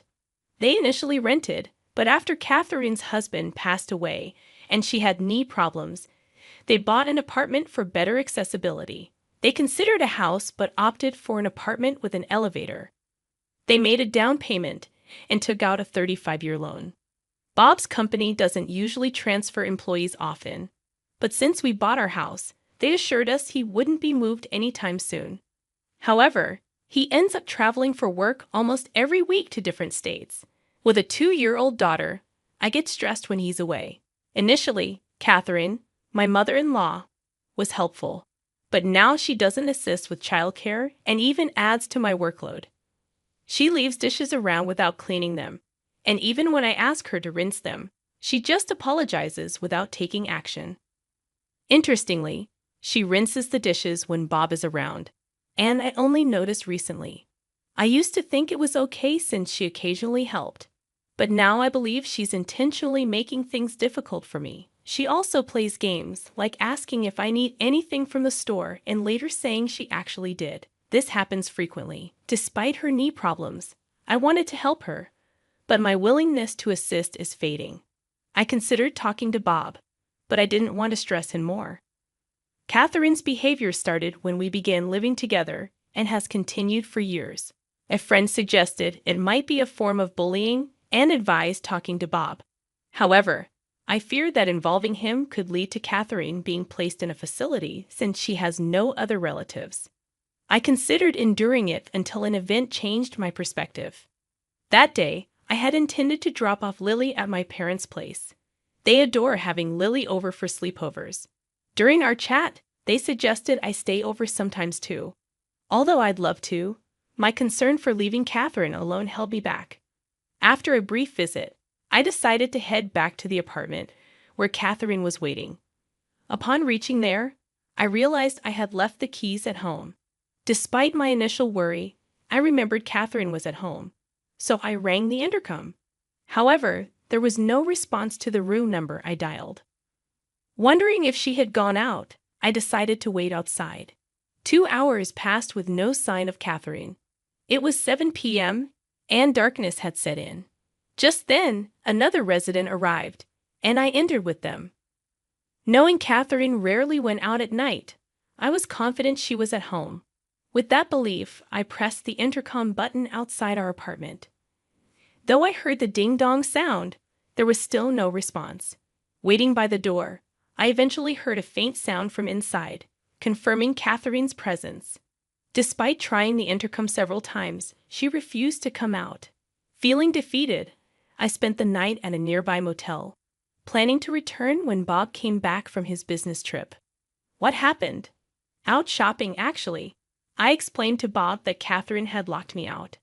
He was rightfully upset on my behalf, but Catherine casually attributed it to her hearing loss, saying, "Maybe I didn't hear because of my hearing. I'm getting old, you know," with a hidden smirk. Glad to be back inside, I grabbed my keys and went to pick up Lily from my parents' house. When I discussed the situation with them, they offered support, saying, "Sounds like she's giving you a hard time. If it becomes too much, you're always welcome back here. Remember, you're our precious daughter." Their comforting words brought tears, but I quickly wiped them away in front of Lily and headed home. Things were quiet with Catherine for a while, but suddenly Bob's permanent international transfer was confirmed. Despite just buying a place, he asked, "What do you think about staying in the US? Can you handle living with my mom?" Unable to answer immediately, considering potential stress for Lily, I eventually decided it would be best for us to stay in the US. Shortly after this decision, Bob had to leave for Europe. Though he was concerned, work kept him occupied, so the life of me, Lily, and Catherine was about to begin. Living with Catherine took a turn for the worse once Bob left for Europe. Her attitude changed drastically. On a stormy day, Catherine surprised me with a bombshell. "Now that Bob's gone, wouldn't it be better if you and Lily move out?" Shocked, I asked for clarification, but she insisted, "I'll take over. I can't relax with strangers in the house. Please leave right now." I couldn't believe her audacity. While it's true we aren't blood relatives, I've always tried to make our living together comfortable, treating her like family. Yet to Catherine, it seemed we were merely an afterthought. Considering going back to my parents' place, Catherine urged me to leave immediately. Before I knew it, Lily and I were thrown out, dressed as we were. Despite my pleas, Catherine refused to open the door. Lost and confused, I carried Lily through the pouring rain to a nearby park, hoping its roof would offer some shelter. Ideally, I would have checked into a motel or returned to my parents' place, but I left my wallet and phone inside the house. Feeling helpless, I sat in the park, trying to figure out our next move. Time passed in the torrential downpour, and overwhelmed by fatigue and cold, I began to doze off. It was dark, and despite the summer, the cold was biting. As bad as things were, the only option seemed to be a 3-hour walk to my parents' home. While pondering our situation, I noticed 2 distant lights approaching through the rain. Despite the obscured visibility, I could tell they were police officers. Hoping for help, one of them called out, "Are you Enma? And is this little one Lily?" Surprised they knew our names, I weakly confirmed, "Yes, that's us." The officer then requested, "Please come to the station with us."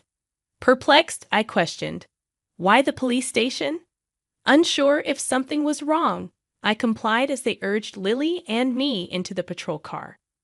We were freezing, but the officers had brought large towels and assured us, "You might need these. We've got spare clothes at the station for you." Curious about how they knew about us and the reason for heading to the police station, I asked, "How did you know where to find us?" Their response was, "We'll explain everything once we're back at the station. For now, just try to relax." Exhausted, I soon dozed off and woke up to find we had arrived at the police station. Inside, to my surprise, I saw Catherine and my uncle. "Uncle, what are you doing here?" He explained that Bob had contacted him. "Bob suspected you might be having issues with his mom, and since he's abroad, he wanted me to keep an eye on things for him." My uncle shared that Bob had talked to him about this issue previously, asking him to keep an eye on things since he couldn't be there himself due to being overseas. He had seen us in the rain earlier and considered taking us in, but Catherine's extreme behavior prompted him to report it to the police. That's how the officers knew our location and came to our aid. Catherine, sitting on a sofa at the police station, glared at me, seemingly unaware of the reason for her presence. She argued, "Why do I have to be here? I have a bad knee. If Bob were here, this wouldn't be happening." Despite her protests, the situation arose from Bob seeking my uncle's help. In discussions with the police, the possibility of legal implications emerged, leading to the suggestion that I consider hiring an attorney.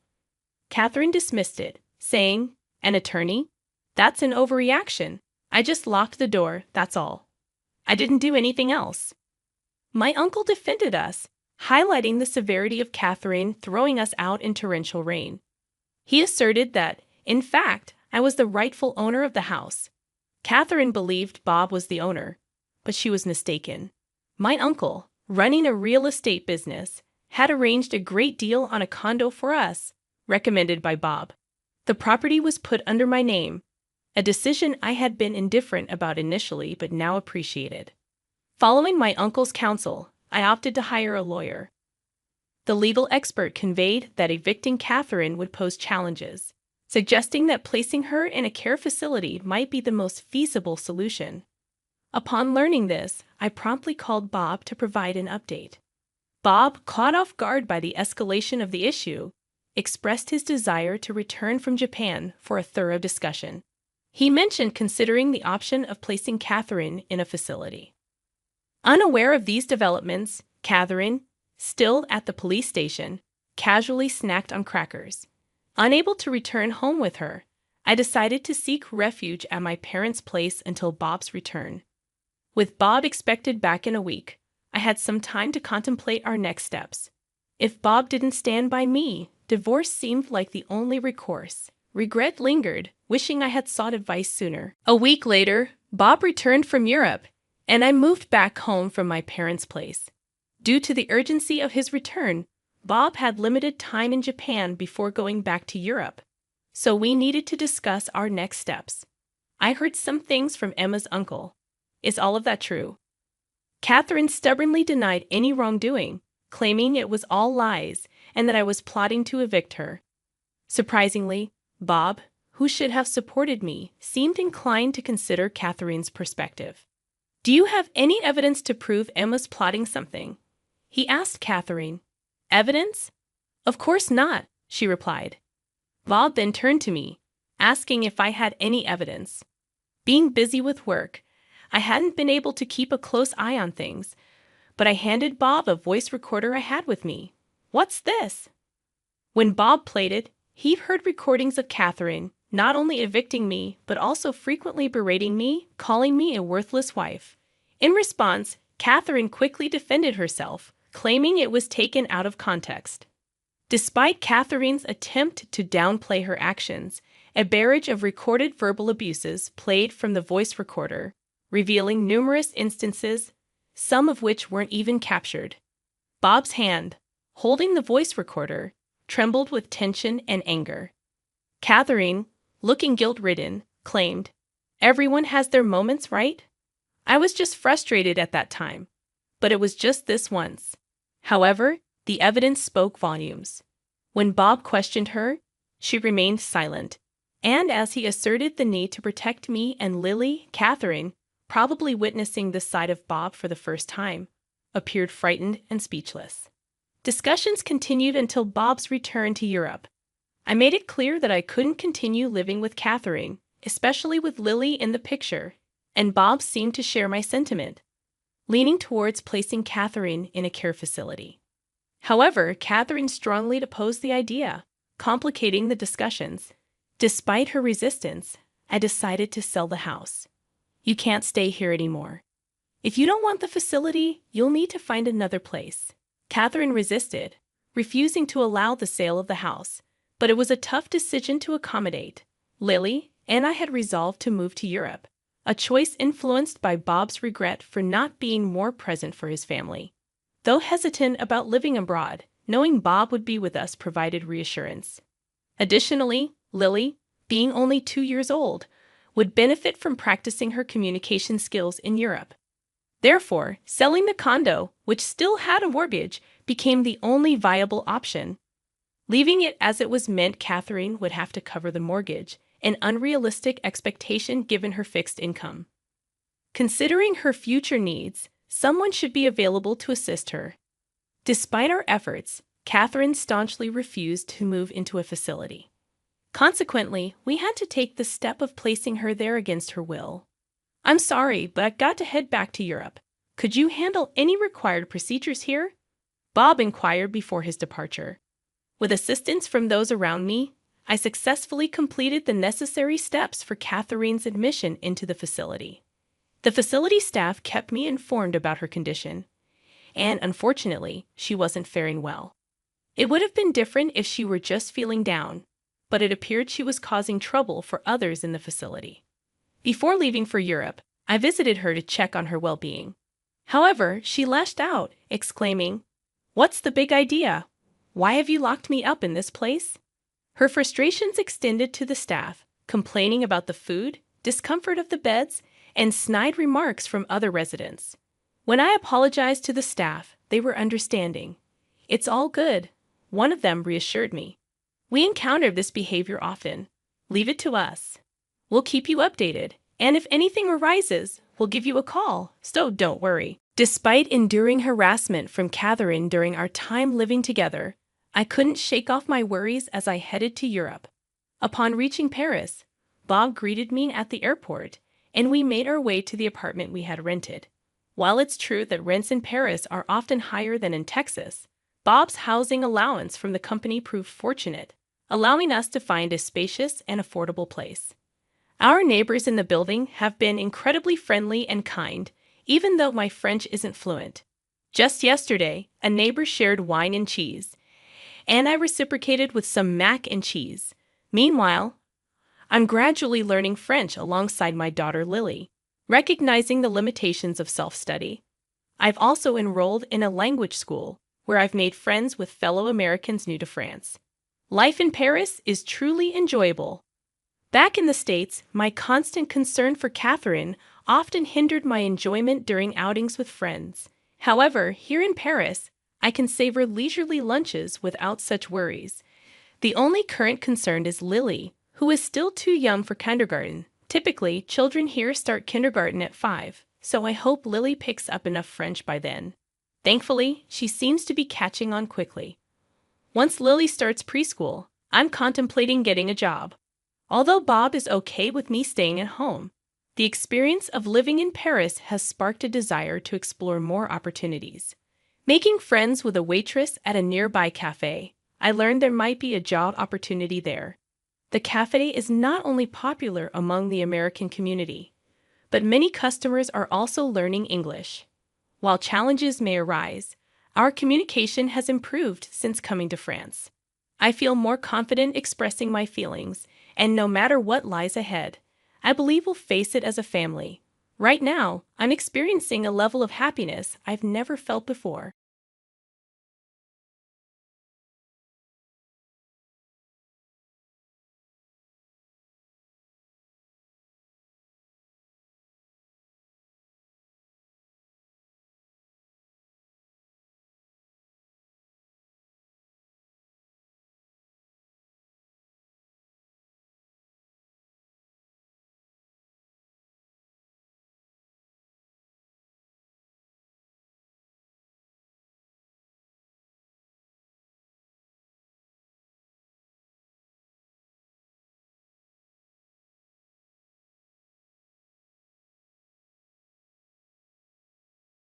Welcome to the Retaliation Realm channel. We hope you enjoy today's story. The phone rang just as I was about to sink into the couch with my favorite book. I glanced at the caller ID, Daniel. Sighing, I answered, "Hey, what's up?" "Laura, while you were away, I moved my parents' stuff in." Daniel's voice, casual and unapologetic, hit me like a thunderclap. "What do you mean?" My heart raced and I sat upright, abandoning my book. "I told you we should have them live with us." "They're here now," Daniel said. "We never agreed on this." "How could you decide this alone while I'm visiting Uncle John?" I exclaimed. "Come on, Laura, it's not a big deal." "Besides, I figured you wouldn't mind," Daniel scoffed. The audacity of his assumption left me speechless. "This house, our home, was suddenly invaded by your unilateral decision, Daniel. We need to talk about this." "No need. Just stay there a bit longer." "Honestly, it might be better if you don't come back at all." Daniel's words stung, a cold dismissal that echoed in the now silent room. "All right then, Daniel. If that's what you want," I replied, my voice steady, bellying the storm inside. There was a pause, a moment of uncertainty. "You're okay with this?" Daniel asked. "Yes, Daniel. I guess it's time for me to move on anyway," I said.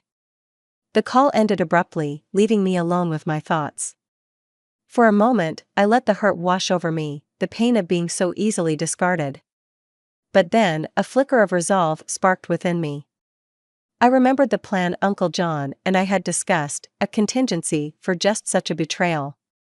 I reached for my phone again, my fingers deftly composing an email to a contact who could set our plan in motion. As I hit send, a sense of empowerment surged through me. Daniel thought he could easily upend my life, but I wasn't going to let him have the last word. The house we shared, it was more than just walls and a roof, it was the embodiment of my dreams, my efforts. Daniel might have believed he could just push me out, but he was in for a surprise. Uncle John's advice echoed in my mind, always be 2 steps ahead, Laura. I started packing my things, each item a memory, a piece of the life I thought I had. But as I folded my clothes and gathered my belongings, I realized something: this wasn't the end, it was a new beginning. I was no longer the naive girl who fell for Daniel's charm. I was Laura, strong and capable, and I was about to show Daniel that underestimating me was his biggest mistake. I closed my suitcase, my heart steady, and my mind clear. It was time to face what was coming, and I was ready. I left the house under the cover of dawn, the first light casting long shadows on the path that had once led me to a shared dream. As I drove away, my mind wandered back to the days before Daniel, before the disillusionment. I had always been a bit of a dreamer, finding solace in the quiet corners of life. Growing up in a modest home with loving parents, I learned early on the value of hard work and the joy of simple pleasures. My mother, a talented home cook, had instilled in me a love for nutrition and healthy living. Her sudden passing during my teenage years left a void, one that I filled by immersing myself in studies, eventually leading me to become a dietitian. College was a blur of textbooks and late-night study sessions, but it was at a college reunion that I met Daniel. He was charismatic, the life of the party, and when his eyes met mine, I felt a spark that I had never experienced before. Our whirlwind romance was like something out of a fairy tale, and before I knew it, I was walking down the aisle, promising to spend my life with him. Our early days of marriage were filled with laughter and love. Daniel, with his job in marketing, seemed to be the perfect counterpart to my more grounded nature. But as the years passed, the laughter faded, replaced by a growing sense of unease. Daniel's charm had masked a deeper, more unsettling trait: his obsession with status and wealth. His comments on my salary, once infrequent, became a constant refrain. "You'd think a dietitian would earn more," he'd say, a sneer in his voice. I brushed off these remarks, focusing instead on our son Alex, who was growing into a thoughtful and intelligent young man. Alex, much like me, found his father's materialistic views troubling. He had ambitions of going to a top university, dreams that I wholeheartedly supported. Daniel, however, seemed more concerned with how Alex's choices would reflect on him rather than on what was best for our son. During one of our heated arguments about Alex's future, I realized how far Daniel and I had drifted apart. "He needs to aim for a prestigious college, Laura. It's about our family's reputation," Daniel insisted. "But it's Alex's future, Daniel. Shouldn't we support what he wants?" I countered, frustration evident in my voice. Daniel's dismissive attitude that night was a turning point for me. I knew then that something had to change. So, I found myself confiding in Uncle John, my mother's brother and a wise confidant. It was he who helped me see the importance of standing up for myself and Alex. Together, we devised a plan, a way to ensure that no matter what Daniel did, I would be able to protect my son and myself. As I drove towards Uncle John's house, the rising sun casting a warm glow over the horizon, I felt a renewed sense of purpose. This was not just a retreat, it was a step towards a future where I was no longer a bystander in my own life. It was time for Daniel to see that the quiet, unassuming Laura he thought he knew was gone. In her place was someone stronger, someone who wouldn't back down. Uncle John's home was a sanctuary, a place where I could gather my thoughts and plan my next steps. Over cups of steaming coffee, we sat at his old oak table, plotting. Uncle John, with his years of experience in law and keen understanding of human nature, was the perfect ally. You need to think about the long game, Laura, he advised, his eyes serious. Daniel thinks he's outsmarted you, but we'll turn the tables on him.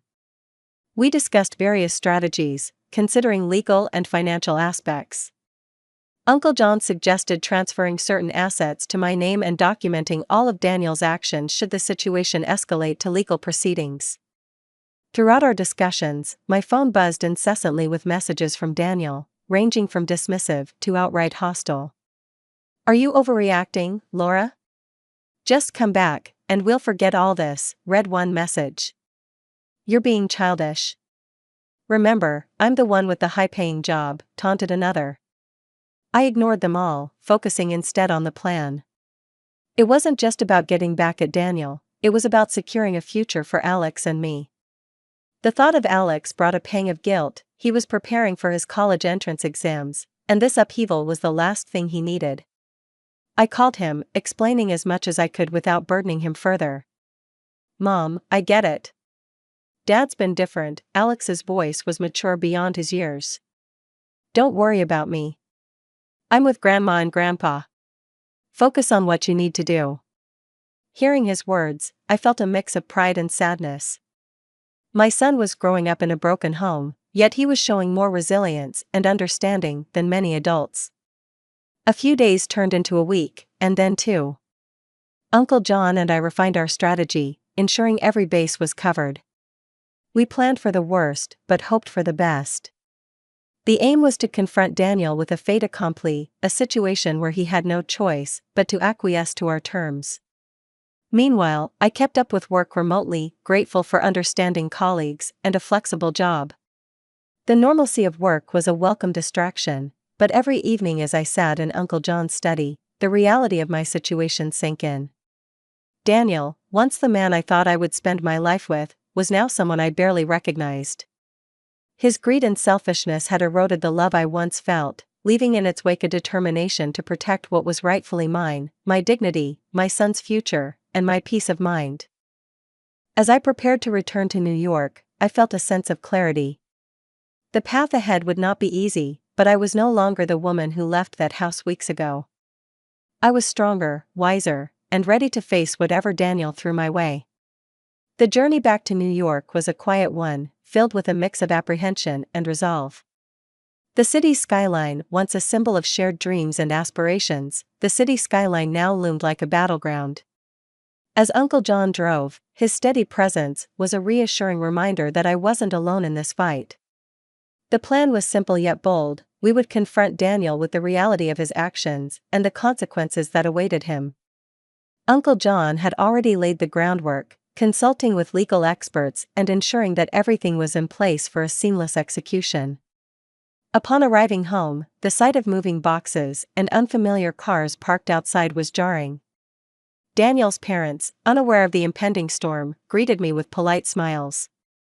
Laura, it's good to have you back, Daniel's mother said, a hint of unease in her voice.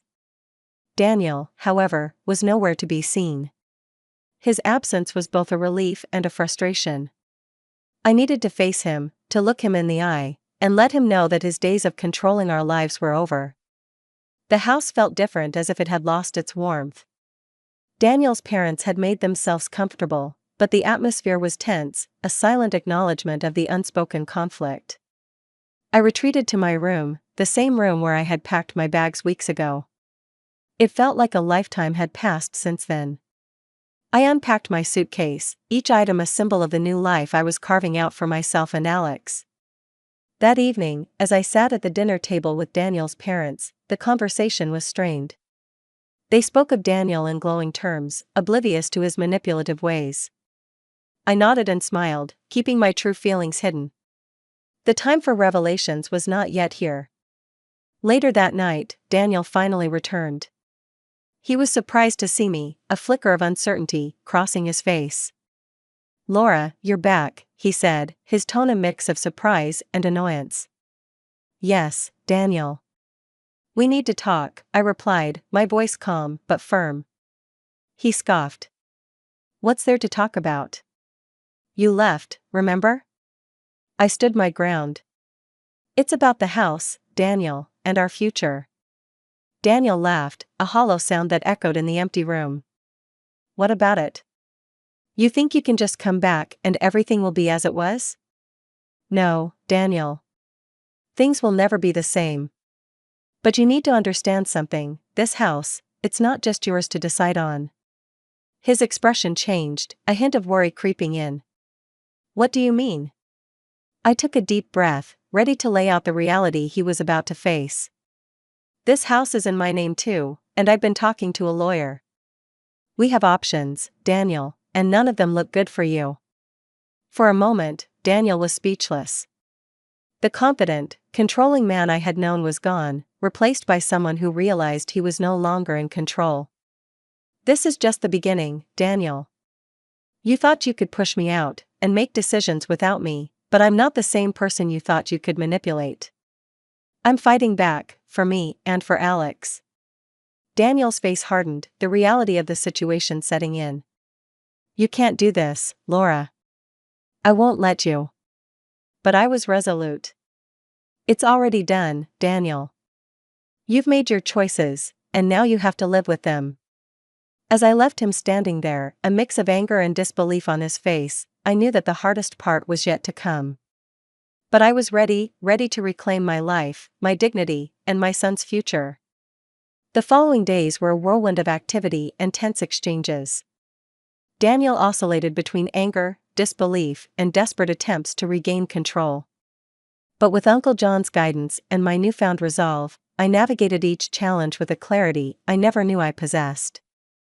Daniel's parents, caught in the middle, were a source of unexpected sympathy. His mother, particularly, seemed to sense the gravity of the situation. Laura, I never realized things were this bad between you two, she confided one afternoon, her eyes filled with concern. It's been building up for a while, I admitted, finding solace in her understanding. Our conversation was a reminder that Daniel's actions affected more than just us. As the day of reckoning approached, I prepared myself for the final confrontation. Uncle John had arranged for a meeting with Daniel, his parents, and our respective lawyers. The goal was to settle matters as amicably as possible given the circumstances. The meeting was held in a neutral location, a stark conference room that mirrored the cold reality of our situation.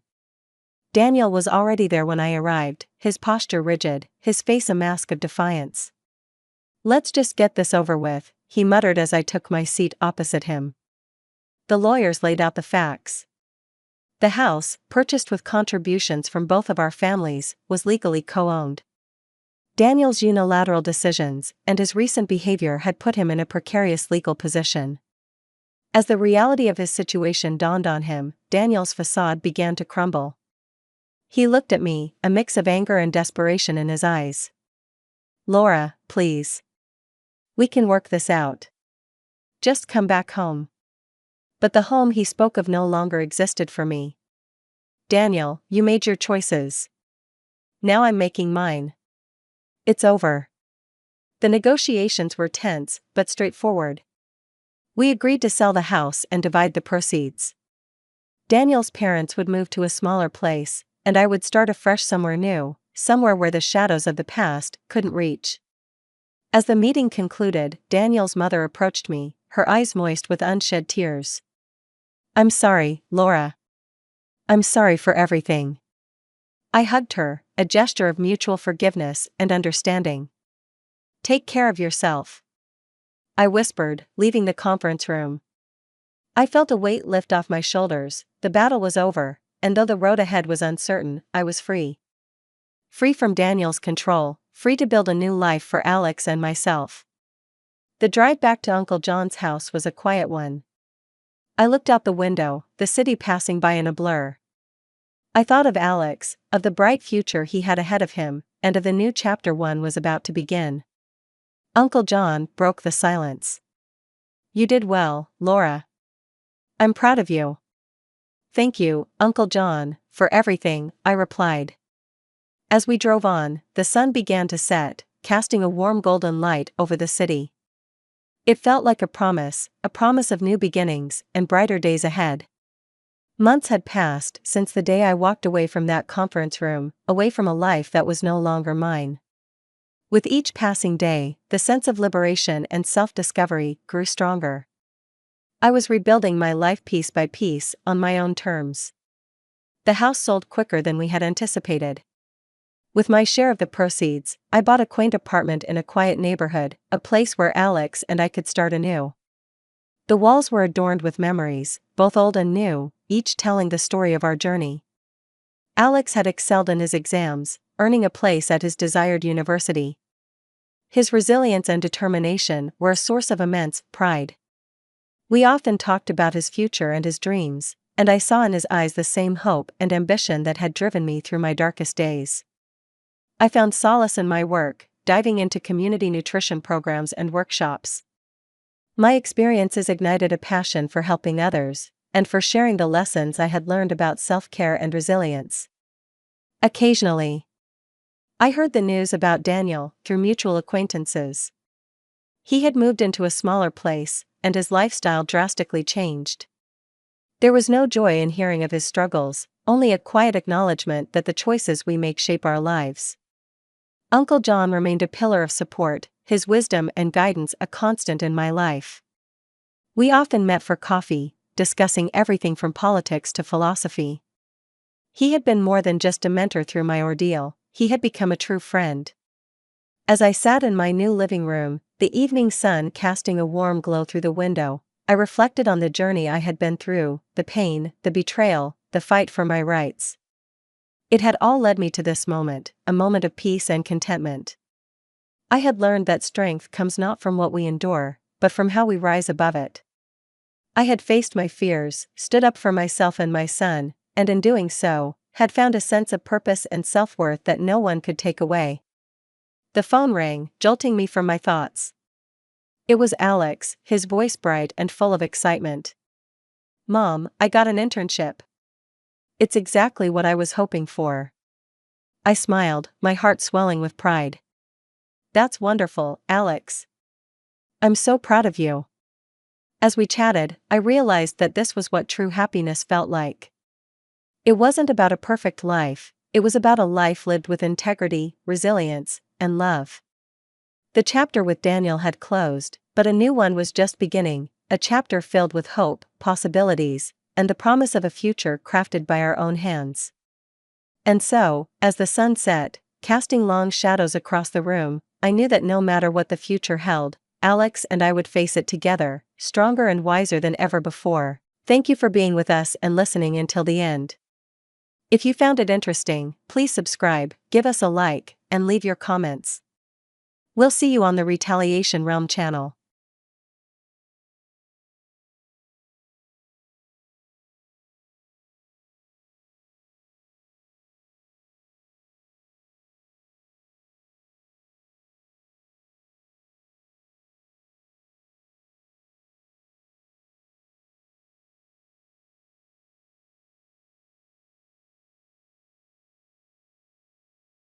Welcome to the Retaliation Realm channel.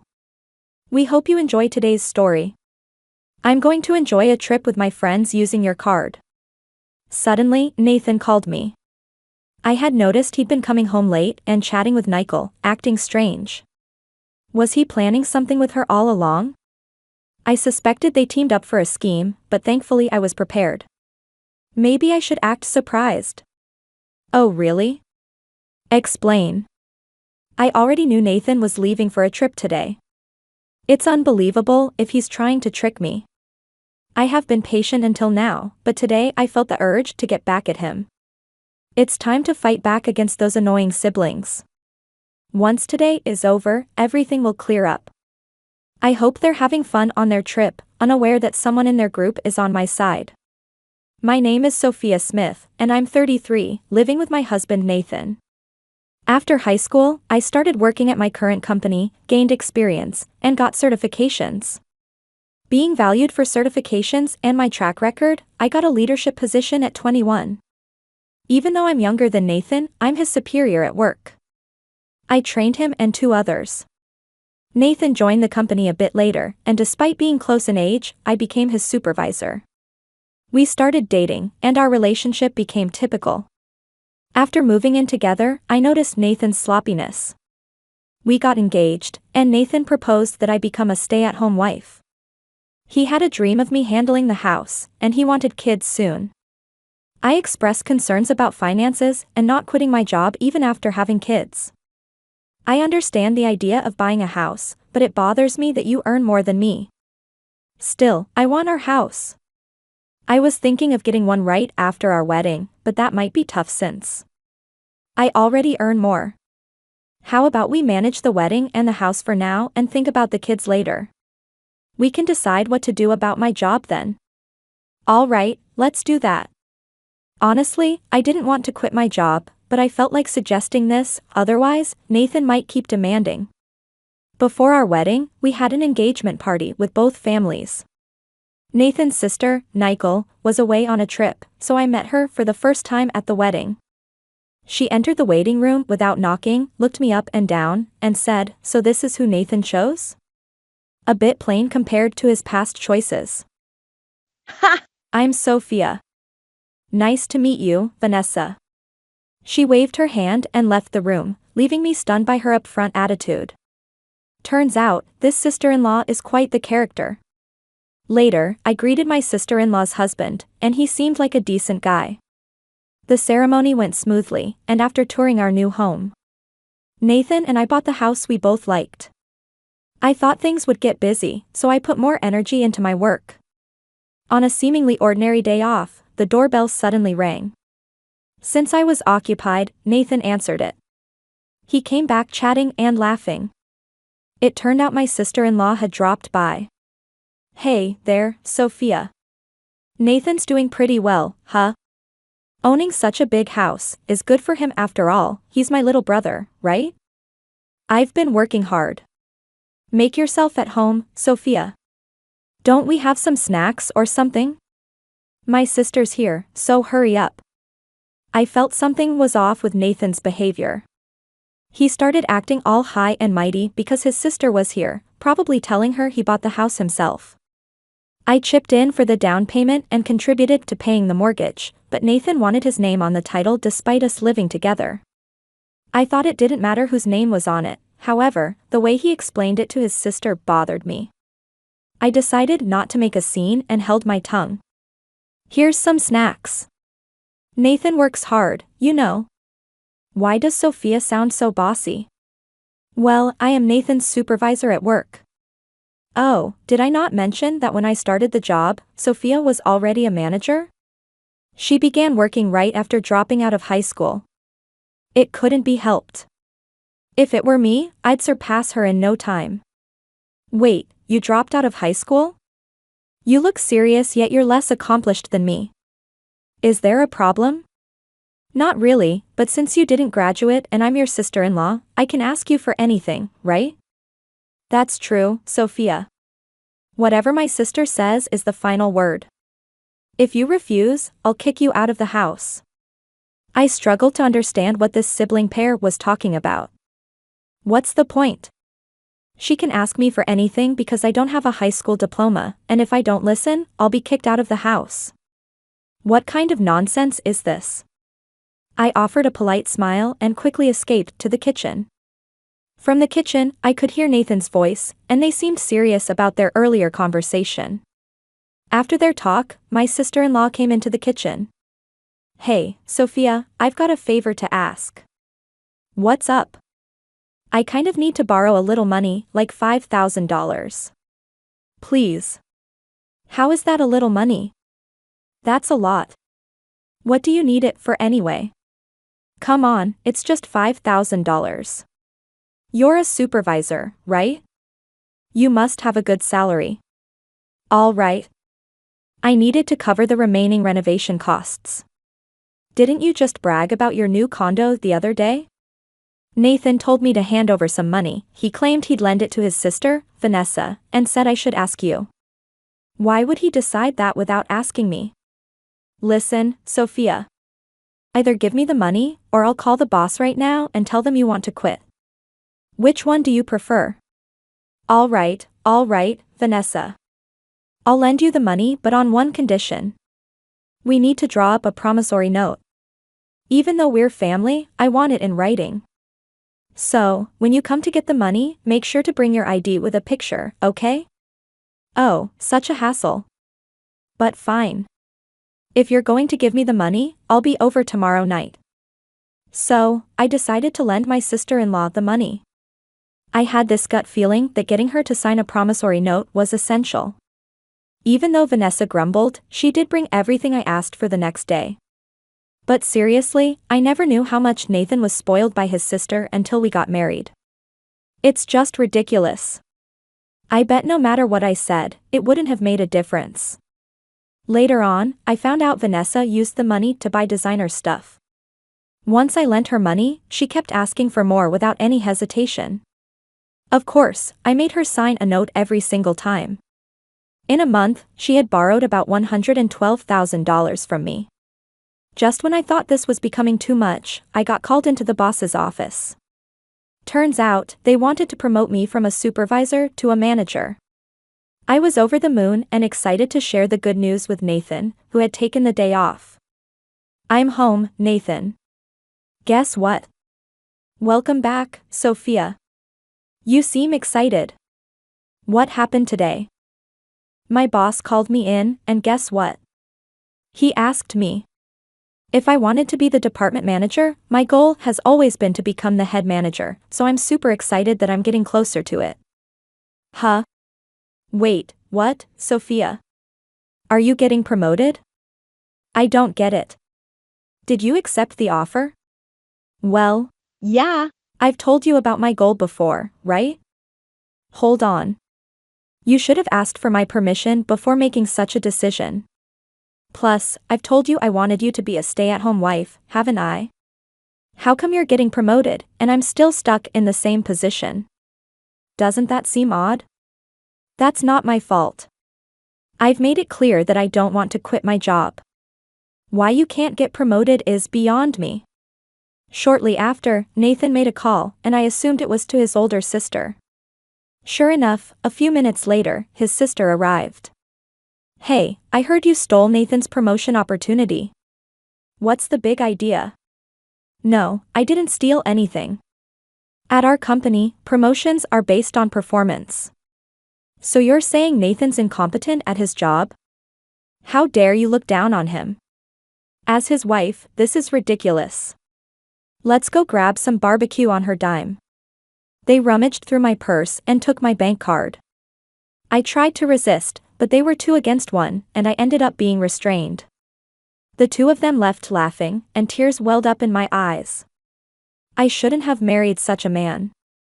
It's too late for regrets. I need to find a good divorce lawyer. That night, Nathan didn't come home. The next day when I went to work, Nathan had already arrived and came up to me with a smug look, saying, "Yesterday was a blast. Eating on someone else's dime is the best. Thanks for the treat." When he handed me the receipt, I saw he had been to an upscale barbecue restaurant, and the bill was $1,200. There were also receipts from luxurious bars that totaled an unbelievable $6,000. I wanted to snap back, but more and more employees were coming in, so I held my tongue. On my way home, I checked how much was withdrawn from the bank, and to my shock, it was $88,000. I confronted him when I got back. Nathan, what were you thinking, taking out $88,000 for fancy barbecue and luxurious bars? It's my money, and it's what I had saved from my single days. Money from your single days? Don't know, don't care. Can't do anything about it now since I've already spent it, he said and ran into the bathroom. That's it. I'm going to divorce him. I went to see a lawyer over the weekend. Several weeks have passed since then, and the preparations for the divorce are progressing steadily. Ever since that incident, Nathan has been coming home late, and he leaves the house in a hurry on his days off. I was getting suspicious and thought about hiring a private investigator when I got a call from Marcus, my sister-in-law Vanessa's husband. Hello, is this Sophia's number? Yes, Marcus. It's rare to hear from you. Yeah, it's been a while. Anyway, is my wife there, Vanessa? No, she's not here. I see. She's been coming home late and leaving without telling me on weekends. She said she was at Nathan's place when I asked her yesterday. Oh, I see. Nathan's been acting the same way. Maybe they're both going somewhere together. It's none of my business anymore, so I don't care. Oh, and Marcus, I had something to tell you as well. Can you hear me out? None of your business anymore? What do you mean? All right, go ahead. I told him everything that happened about the money I lent to my sister-in-law and everything else. Upon hearing this, Marcus sighed and said, "Is that so? I'm sorry about my wife. To be honest, I've been at my breaking point and considered getting a divorce, but I just couldn't take action. Why not use the evidence I've gathered, Marcus? You should get a divorce too. It's not fair for you to be in this situation. Let's give those selfish siblings who spend money recklessly a taste of their own medicine. Yeah, let's work together on this. Oh, by the way, I think Vanessa and the others might be planning a trip. She mentioned that she had urged him to take a long vacation, and there were travel brochures on Sophia's vanity. Curious, I decided to look inside the shelf that Nathan had always told me not to touch. Sure enough, I found travel brochures and club cards. That's when it clicked for me. Marcus. I think they might be planning a trip. I found some brochures. I've got an idea. As I explained the plan, Marcus laughed and agreed to go along with it. We decided to coordinate further via text and ended the call. I also sent him some potential evidence that could be beneficial for the divorce and meticulously planned our next steps. 2 weeks later, early one morning, Nathan left the house. I knew about it since Marcus had informed me the day before. A few hours later, Nathan called. I'm going to have a blast on your card with my sis and friends. He had been coming home late and sneakily making calls with Vanessa. I had sensed something was off. I suspected they were up to something. Good thing I have prepared. Maybe I should act surprised. Mine? What? What do you mean? Explain. Seriously, you didn't notice? We planned this trip ages ago. Marcus was just our backup plan in case something happened. We felt you've been getting too arrogant lately and talked about teaching you a lesson. Got it? Now you can't stand up to us anymore. I don't have to tolerate this any longer. I've been patient for so long. A little payback isn't too much to ask for. I don't feel anything anymore. Not even a shred of emotion. Nathan, what did you say earlier? I told you about your debit card, right? Huh? I have my card in my wallet, though. What are you talking about? Because here it is. Wait, what the heck is this? You just noticed? Slow on the uptake, huh? Didn't you take my old gym membership card from the fitness club I used to go to? It's the same color and same stiffness. Oh my god, it does say fitness club. But I swear when I checked it, it was a debit card. Are you sure you didn't just mix them up? Hey, I heard everything because you're on speaker. What's going on? Nathan brought a fitness membership card, but I'm sure I saw my debit card. Ah, so it was a scheme by Vanessa and Nathan, huh? I'm so disappointed. Last night, I switched the debit card with the membership card. Seems like he didn't check this morning and just went with it. What? Dude, what the heck are you playing at? No, I should be the one asking that, Nathan. Tough break, huh? Don't get too cocky just because you're my stepbrother. Got it?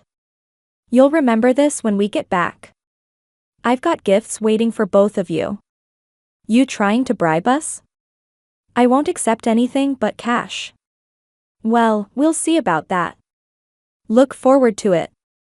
That's beside the point. What should we do now? Oh, Sophia, can you send me some money?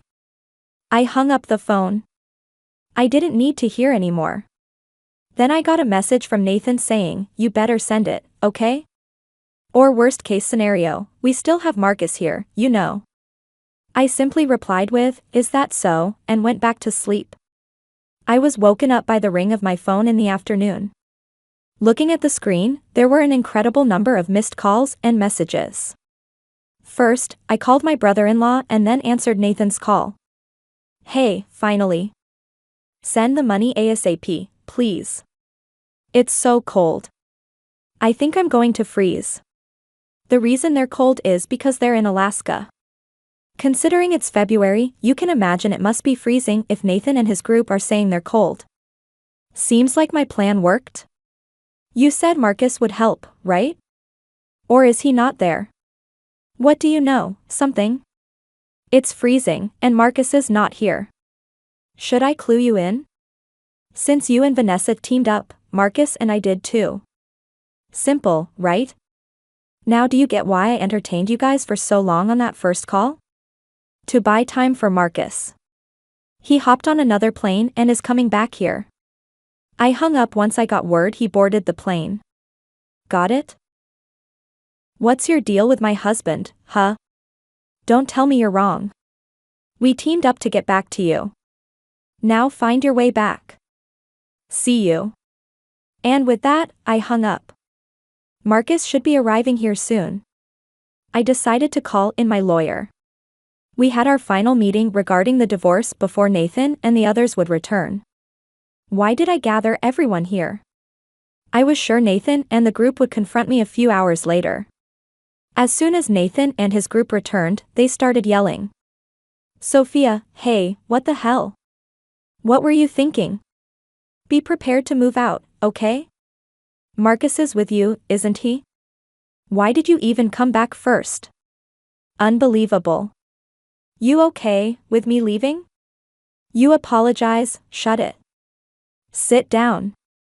Usually calm Marcus's shouting stunned Nathan and his companions, making them sit down right away. The lawyer promptly handed out his business cards to both of them. Both looked dumbfounded as they stared at the cards. Well, here's a gift from us. Marcus and I handed them a stack of papers. As they read through them, their faces turned pale. Wait a minute, this mentions property division. You're not saying it's about divorce, are you? It's written online too. It's a divorce. What did I do? Divorce has got to be a joke, right? Yeah. Right, Marcus. Let's head home. I'll go first. I've been recording your daily outbursts, after some time, even the call you made from your vacation. Nathan, you don't even know what you did. I can't continue like this with you. Hold on, are you sure I said it, didn't I? I'm demanding half of the down payment from when we bought the house, the rest of the mortgage, and the repayment of the savings you spent from when I was single. Nickel, you spent the money you borrowed from me and also withdrew from my savings with Nathan, right? You're going to repay that. No, wait, Nathan, didn't you buy this house? And I never borrowed or used any of it. That's a false accusation. Vanessa, please go through everything. There's a promissory note in there for the amount you've borrowed so far. No way. I don't know anything about this. If there's no proof, I'll do this with this scrap of paper. And me too. Hand over that recorder. Nathan stomped on the recorder. Vanessa tore the paper into pieces and threw it away. Then the two of them looked at us with smug expressions. Look here. First of all, Nathan, even if you do that, there's still data on the computer. And Vanessa, that wasn't the original document. What the hell are you two doing? Oops, indeed. You two don't think things through, Vanessa. I have a claim against you too, spending all the savings and such. And say hi to that guy you got close to at the bar. Both of them were shamelessly crying on the spot. The amount I billed Nathan was a total of $115,000, $5,000 for emotional damages, $100,000 for the down payment on the house, and $10,000 for miscellaneous expenses. In addition, there's an upcoming loan repayment of $2,000. For Vanessa, it amounted to $31,000, $88,000 for miscellaneous expenses, and $23,000 for a loan for which she signed a promissory note. As for the amount billed from Marcus to Vanessa, since she had been intentionally distressing him and spending money, it came to $120,000, $330,000 for emotional damages and $90,000 for miscellaneous expenses, all without any division of assets like condos. I thought the two of them might sue since they weren't the sharpest tools in the shed, but thanks to our attorney who wrote at the end of the paperwork, if you sue, you're going to lose for sure. No one's going to represent you, it'll just cost you more. Work hard on your repayments. We settled it without going to court. I grabbed my packed belongings and left the house. Somehow, the word got out at my office, and he was transferred to another branch. Only a few weeks had passed when I got a message from Nathan. "Sophia, I want to see you. I never thought life without you would be this lonely. Can we give it another shot? You can work as much as you want. It's not going to happen. Goodbye, Sophia. It's Vanessa. I think you should reconsider things with my brother. Why don't we live together? Maybe there's been some misunderstanding between us. I believe things will be better. It's not going to happen. I'm sorry. Goodbye," they begged, but I ignored them and blocked their contacts. It seems Marcus got a similar call but turned it down and blocked them too. Sometime later, when I passed by my old house in a taxi, I saw it was already up for sale. Since the repayment was done in one go and I'd blocked all communications, I have no idea how they're doing now. As for me, I moved out and bought a condo.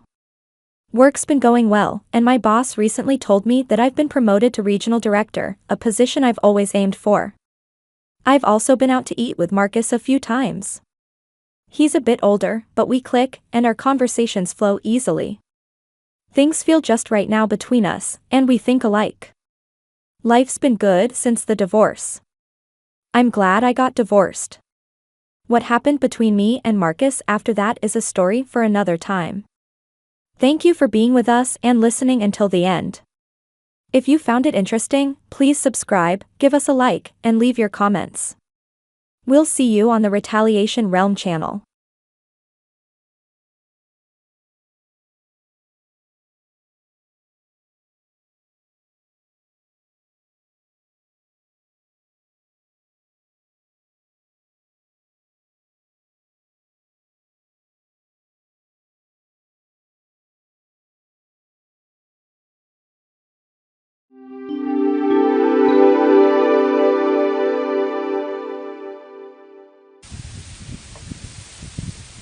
Stop leeching off me, you deadbeat. For over 20 years, I thought I had been devoted to Thomas. Despite all that, is this really what Thomas has been thinking all this time? I wasn't leeching off him, I was trying to be a supportive partner, I said, but my voice trailed off. I couldn't find the words to express my hurt as my strength drained away. Ryan's a working adult now, Thomas continued, his voice growing louder. You don't have any reason to cling to me anymore, do you? But enough, I don't want to hear your excuses. At that moment, I realized it was over. My feelings would never reach him. Something inside me snapped, like a thread of love that had held my heart together. With it, my feelings for Thomas began to fade. We were a married couple just moments ago, but now he felt like a stranger. It was clear he had been using me all along, never truly loving me. Otherwise, he wouldn't have brazenly cheated and tried to kick me out. I didn't care what happened to him anymore. No, I had to take him down completely. I decided to lift my head and look Thomas straight in the eye. My name is Mila Smith, a 50-year-old housewife. I've been married to Thomas for 25 years, and our son Ryan just graduated from college and started working. With parenting duties winding down, I was looking forward to pursuing my interests. That's what I'm thinking right now, but there's one problem: my relationship with Thomas. He's far from an ideal husband or father. It's hard to find any redeeming qualities in him. He cheats, and he barely contributes to our household expenses. Can you at least bring home the living expenses? I ask. What, you're living off me, and you have the nerve to talk back? He always retorts like this. Maybe it's hopeless. Maybe divorce is the only option. I've been thinking about it more and more lately, but it's not easy to just bring up divorce. I'm also bound by a promise to my father-in-law, who's currently hospitalized. He's done so much for me, and I feel obligated to tolerate things as long as I can. I want to honor his words, but my desire for divorce is growing. Torn between these conflicting feelings, I find myself reminiscing about the happier times before marriage. Ironically, the trigger for those happy memories was a misfortune that befell my father back home. My family ran a small diner. In our family diner, my dad was in charge of cooking, and my mom handled the serving. Of course, the food was delicious, that goes without saying, but my dad was bad at business. With the simple desire to feed people good food until they were full, he started the diner. I think that's a noble cause. However, he ran the diner purely on that sentiment, so he hardly ever thought about breaking even. To him, it didn't matter if the profits were small, as long as the customers were satisfied with the food, that was enough for him. That was the kind of business it was. Naturally, it couldn't be expected to be profitable, so our family's finances were always tight. Yet, seeing customers leave satisfied made even me, as a child, proud. That's why I never interfered with my dad's way of running the diner. However, during my college years, a crisis hit. The company supplying ingredients to our diner went bankrupt due to the recession. "We've already paid for this month's supply," my dad said. "If this continues, we might have to close down." Our diner was already on a tightrope financially, we had no extra funds to spare. Seeing my parents so downhearted made me anxious too, but there was little I, a college student, could do. And I doubted the bankrupt company could refund us. The only option seemed to be closing the diner. Then, a regular customer said, "Close the diner with food this good? That would be such a waste. But with our supplier going under, we'll end up in debt. Then, let me help you out personally, and use that to get back on your feet." The regular man offered. He did lend a substantial amount to my dad. "We're so grateful," my dad said. "We'll pay you back, don't worry about the money, just keep making delicious food," the man said, leaving quickly after. Later, my dad started dealing with a different, larger food wholesaler, which thankfully offered lower prices than before. With this stroke of luck, our family diner avoided bankruptcy. About a year later, my dad and I went to repay the regular man. While they talked, a young man approached me. "I heard you borrowed money from my dad," he said. Turns out, he was the son of the man who had lent us the money. His name was Thomas, working for his dad's company. "You're pretty," he said. "How about going out with me sometime?" "With you, why not? Think of it as thanks for the loan." We were indeed grateful for the help, but my dad had already properly expressed our thanks. There was no obligation to go further. But then, Thomas whispered threateningly, "Ungrateful diner girl, I could spread that around, you know." That's not fair, I thought. I couldn't talk back. Even if he spread rumors, I thought it wouldn't hurt me, but it could cause trouble for my dad. And what would the diner's customers think? These thoughts prevented me from refusing Thomas's offer. I didn't like it, but I decided to endure it just this once, so I went out with Thomas.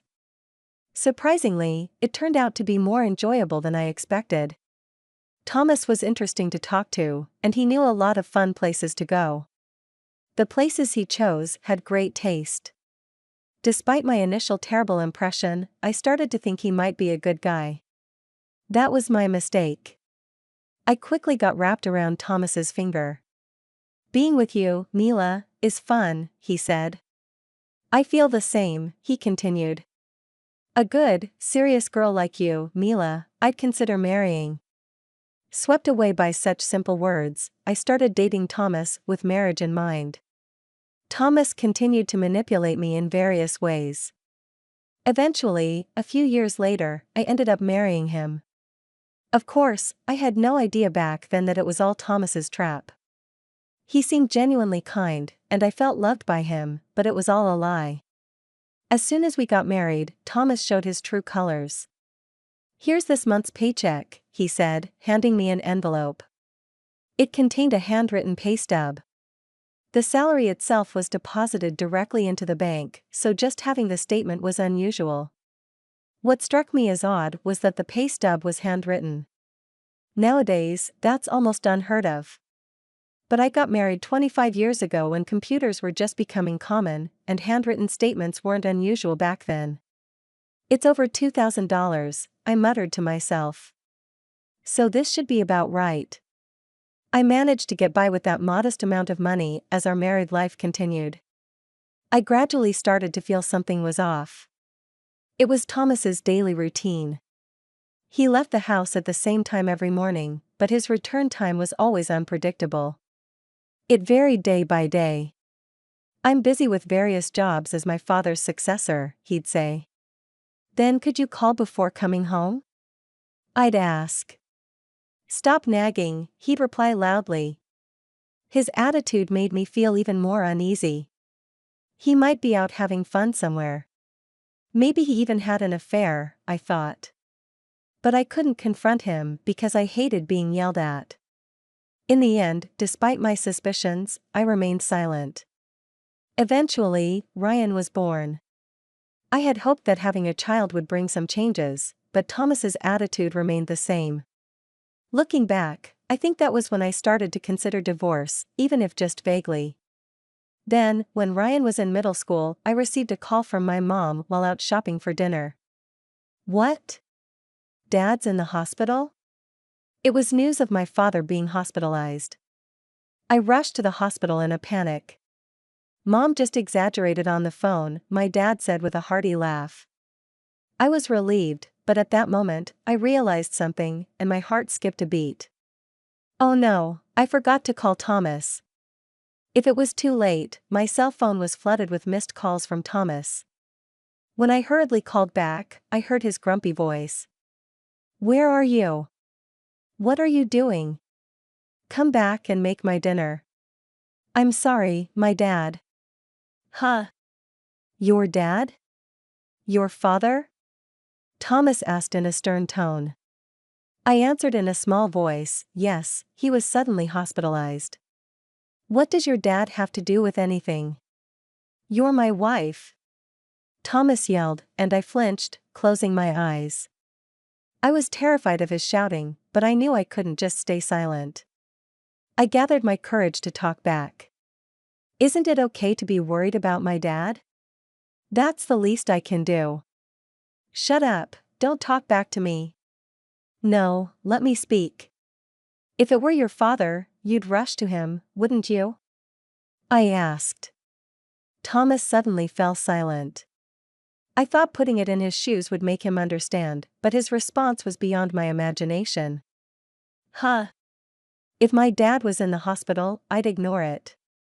After all, I wouldn't be troubled if he wasn't around." I was speechless. This had to be a lie, but I couldn't deny it. After much hesitation, I told Thomas, "I'm different from you.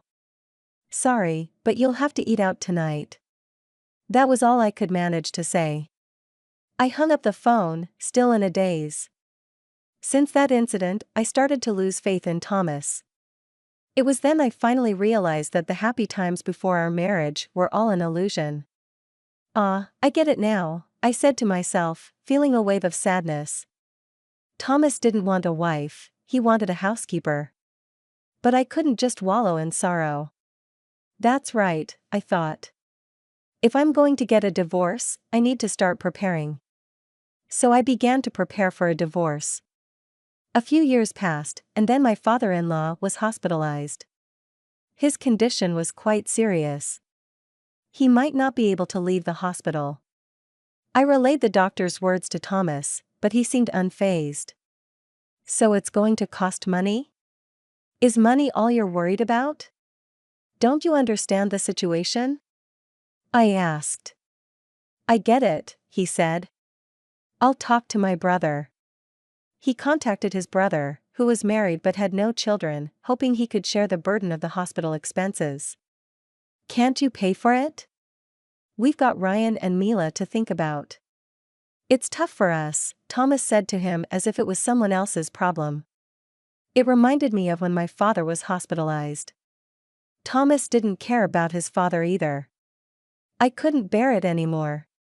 Enough, I said. I'll figure out how to manage the hospital bills myself. Don't forget what you just said, Thomas shouted back at me.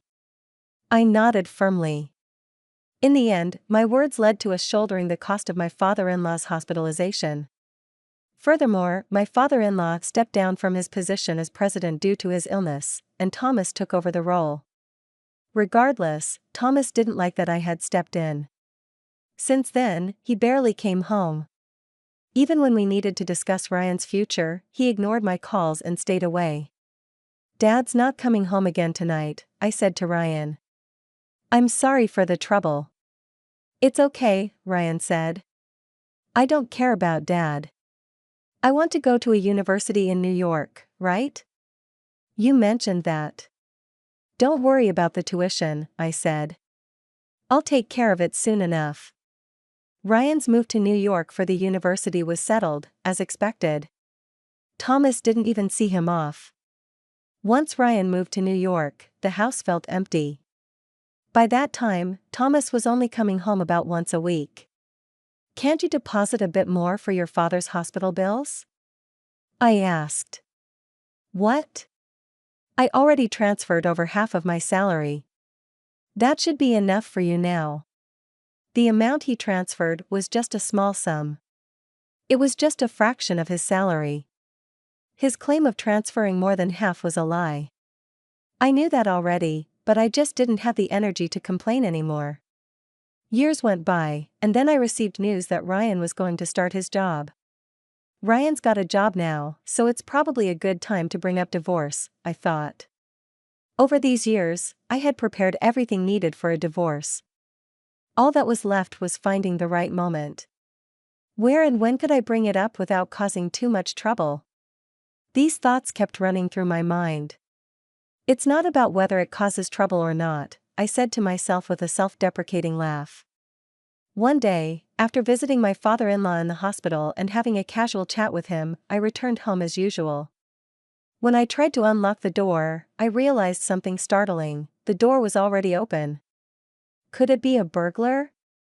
I peeked inside the house apprehensively. Then, I heard the sound of the TV and Thomas's laughter coming from the living room. So Thomas was home. Relieved, I entered the living room, where Thomas was laughing loudly while watching TV. You're home? I asked. Yeah, thought I'd do some cleaning up around here, he said. Cleaning up? I asked, looking around. On closer inspection, I noticed some items were missing. Something seems missing, I said. Yeah, I threw some stuff out, he said. Your stuff? I gasped and rushed to my room. The room was empty.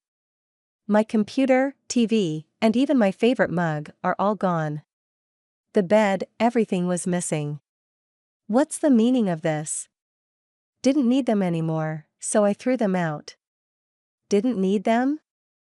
I asked. What am I supposed to do now? I raised my voice. Thomas frowned, looked away, and sighed. What can I say? I'm tired of supporting you. What? I'm your wife. I retorted. He got angry and raised his voice. Do I have to spell it out for you? Stop leeching off me, you deadbeat. For over 20 years, I thought I had been devoted to Thomas, and this is what he thought of me. I wasn't leeching off him, I was just trying to be a supportive partner. But I couldn't find the words to say that as I felt all my strength drain away. Now that Ryan has a job and is an adult, you don't have any reason to leech off me, do you? But quiet, I don't want to hear your excuses, Thomas yelled. I realized it was hopeless. My feelings weren't getting through to him. At that moment, I felt a snap inside me. It was as if the thread of love that connected our hearts had been cut. Simultaneously, my feelings for Thomas started to fade. We were a couple just moments ago, but now he felt like a stranger. He had been using me all along. He never loved me, otherwise, he wouldn't have brazenly cheated and tried to drive me out. I didn't care what happened to him anymore. No, I had to take him down completely. I made up my mind, lifted my head, and stared intently at Thomas. "What? Got something to say?" he asked. "Nothing. If you want me to leave, I'll do just that," I said, slamming the living room door behind me and heading to my room. But there was nothing of mine left, not a single piece of clothing remained. "Don't bother looking," Thomas said. "I had the junk collectors take everything away." "Which company?" I asked. "There's a flyer right there," he said, pointing to a flyer on the floor. "That one," he said. I picked up the flyer from the floor and dialed the number, telling Thomas, "I'll make sure you regret this," and left the house. The call connected shortly after. After explaining the situation, they understood immediately. It seemed they had felt something was off with Thomas's behavior. They had kept everything in the state it was collected. "I'll be right over," I said politely, and hung up. Later, I visited the collection company. After thanking them, I had them move my belongings to a storage unit I had just rented. Relieved that my belongings were safe, I felt a sense of ease for the moment. He shouldn't think he can do something like this and get away with it for free. I gritted my teeth and called Ryan. I briefly explained the situation and then said, "So I've decided to move out. Considering divorce." "That's the plan for Ryan and me." "That's okay, right?" Ryan asked. Okay," he said, hurriedly ending the call. He seemed scared of me. Was I that angry? I wondered, putting my phone back in my purse. I headed straight to a nearby business hotel. I had already decided on a place to move to. The reason was simple. I had been planning to discuss divorce with Thomas soon. I intended to divorce and move there to start a new life. Well, it's just that my plans got moved up a little. Honestly, I wasn't in trouble. It was just a matter of being 2 weeks ahead of schedule. 2 weeks living in a hotel, what a waste. I had no other choice. As a housewife, I couldn't help but feel it was extravagant. Maybe I should bill him for this hotel stay anyway. "Brace yourself, Thomas," I muttered, starting to work on my post-divorce plans. About 10 days into my stay at the business hotel, while having lunch, Thomas called me. As soon as I answered, he started shouting. You've stolen my money." "Huh? What are you talking about?" "Don't play dumb. It's about my dad's hospital bills. The hospital just called demanding payment." "Ah, that's what he meant." Sighing, I responded, "You should pay for it. It's no longer my concern after you kicked me out. But I've been transferring living expenses to you. You should pay it from there," he said. "Yes, but isn't that passbook now with you?" I retorted calmly, but I knew there was no money in that account, which made me smirk. "I have the passbook, but there's no money in it. That's why I'm saying you stole it." "I haven't stolen anything." "Don't lie." "Who else could use it?" he said. He didn't seem to realize that the transferred amount was too little. Exasperated, I explained, there was just too little money from the start. "If there's no money for hospital bills, why don't you use your allowance?" I asked. "My allowance?" Thomas started to panic, clearly thinking I didn't know about it. Since our marriage began, Thomas had been giving me handwritten salary slips to hide the fact he was taking a portion of his salary for himself. In other words, the money he skimmed was his allowance. "I once asked your father about your salary amount," I said. "So that's..." He looked puzzled, but he told me. "So I knew you were taking money." After I said that, Thomas fell silent. There was a long pause, so long I thought the call had ended, but then he suddenly raised his voice again. "What's wrong with me spending the money? I earned it. It's your fault for using up all the money I gave you." Yeah, and then that's it. We're getting a divorce. I'm going to demand alimony. You'll pay back every penny you used," Thomas declared. At his words, I smirked.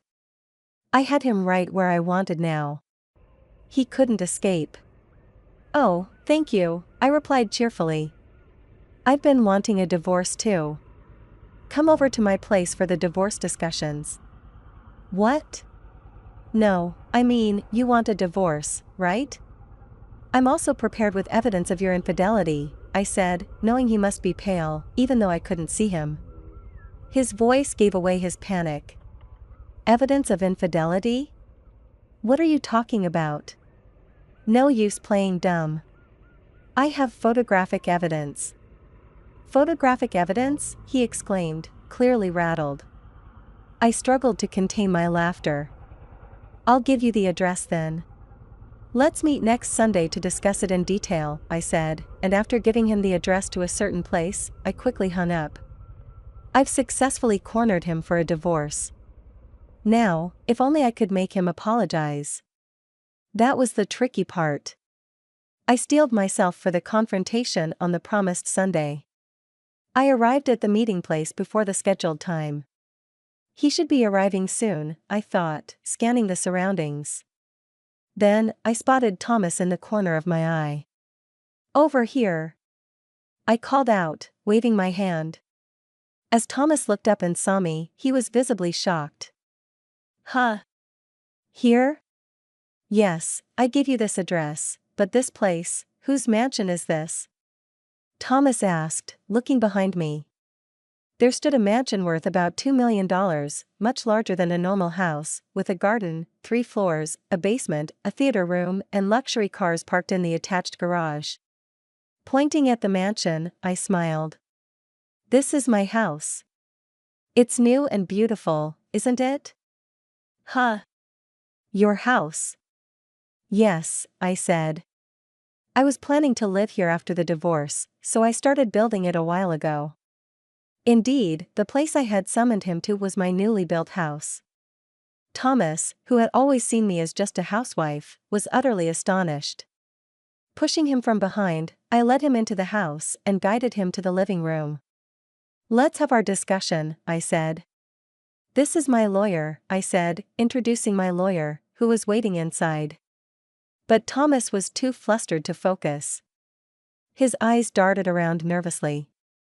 He seemed preoccupied with his surroundings, constantly looking around. He didn't even glance at the photos of his infidelity I had laid out on the table. He was unresponsive to my conversation, making our discussion unproductive. Eventually, Thomas asked in a low voice, "How did you afford this house?" I replied, knowing that was what he was curious about. I bought it, plain and simple. Liar. A housewife can't afford that. To buy a house worth $2 million, you need an annual income of at least $300,000. But I do have that kind of income, I confidently answered him.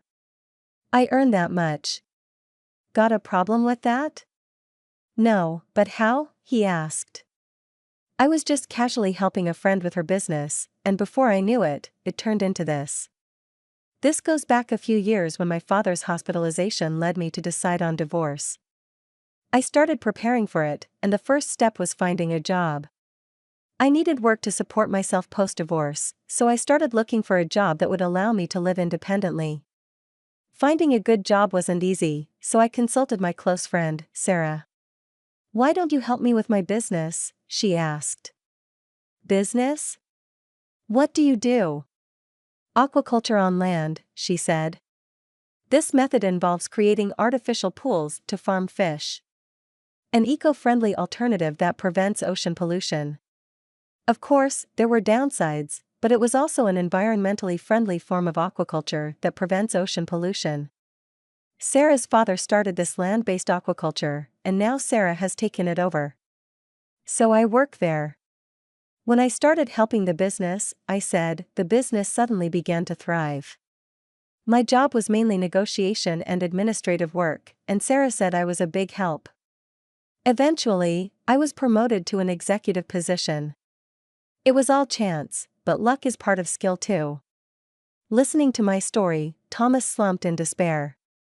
Then, suddenly looking up, he said, "Okay, let's forget about the divorce talk. How about we start over? I couldn't believe what he was saying and coldly replied, "Excuse me, can you save your sleep talk for when you're asleep?" "No, it's not a sleep talk. I want to start over with you," Thomas argued passionately. But I knew he was just dazzled by my money, so I replied sharply, "I refuse to be with someone who cheats and someone who neglects his father too." "No, about my father." "Quiet!" I shouted. "You might not know, but I've been paying for your father's hospital bills."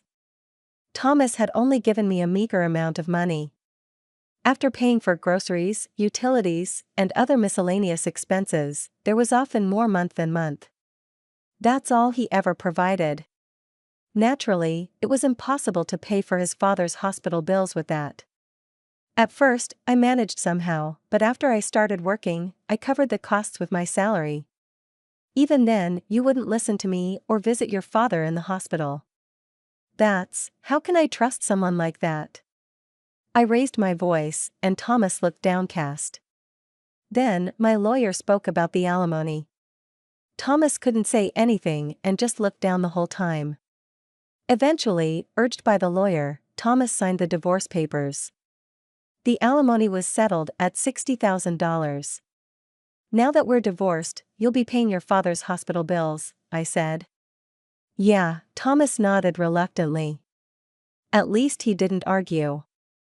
I felt relieved. Finally, I sent Thomas away, almost pushing him out. It's finally over, I thought. My only regret was that I didn't get an apology from Thomas. But I had one last move to make that would make him apologize.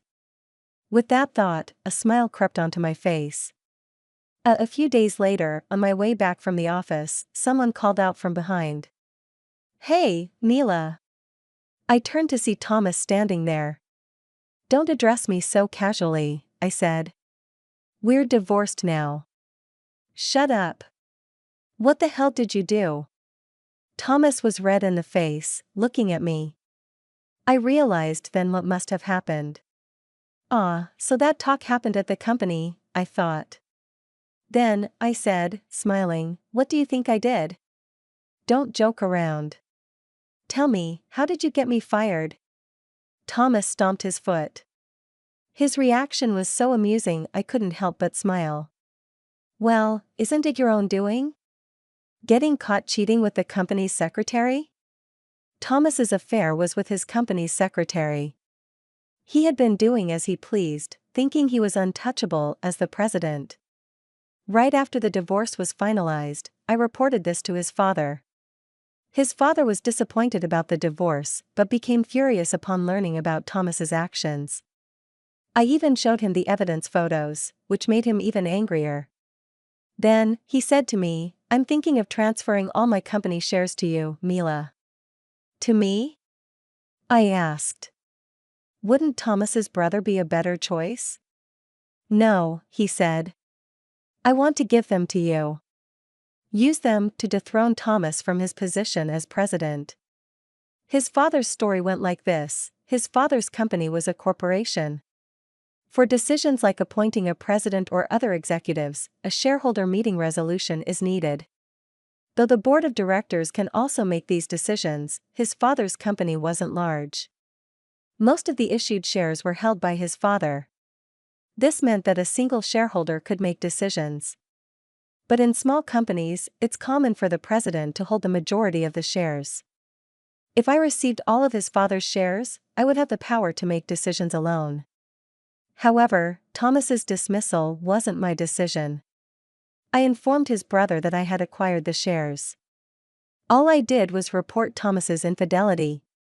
The rest was his brother's decision. "Your brother was considerate," I said. "Him? Why would he listen to you?" "It's not about listening to me," I responded. "He decided for the good of the company." Thomas just collapsed on the spot. He began to mutter apologies. "I'm sorry, please forgive me." "No, I'll be left with nothing. No job, nothing." His problems were not my concern. It was all his own doing. "I won't forgive you, even if you apologize," I said. Please forgive me, I'm begging you, Thomas pleaded, prostrating himself on the spot. I turned my back on him. Sorry, but there's nothing I can do about it. Why not? If you have the shares. I sold them to your brother and his wife, I said. After all, I don't want anything to do with you anymore. At that moment, I heard Thomas sob. Of course, I pretended not to hear and walked away. Following his dismissal as president, Thomas had to leave the company. If he had been an employee or an executive officer, he might have been able to stay. However, he joined the company through his father's connections and continued with his haughty attitude. Me, an employee? No way, he had said. So as soon as he was dismissed, he was out. Now he's supposedly working part-time at a convenience store, but re-employment at his age might be difficult. He seems destined for a regret-filled, moneyless old age. As for me, since the divorce, I've been able to focus more on my work. I don't think I'll remarry, but there are a few men among my colleagues. Maybe a good love will come again for me. When I was thinking about this, I received a call from Ryan. I'm bringing my girlfriend over next time. Oh, that's great, I said. I'm looking forward to it. I failed in my marriage, but I don't want Ryan to make the same mistakes. However, I'm sure he'll be fine. He's much more put together than I ever was. Thanks for watching. How did you find the story? Let me know in the comments below. Remember to like this video and subscribe to our channel for more awesome stories like this. Your feedback and support mean a lot.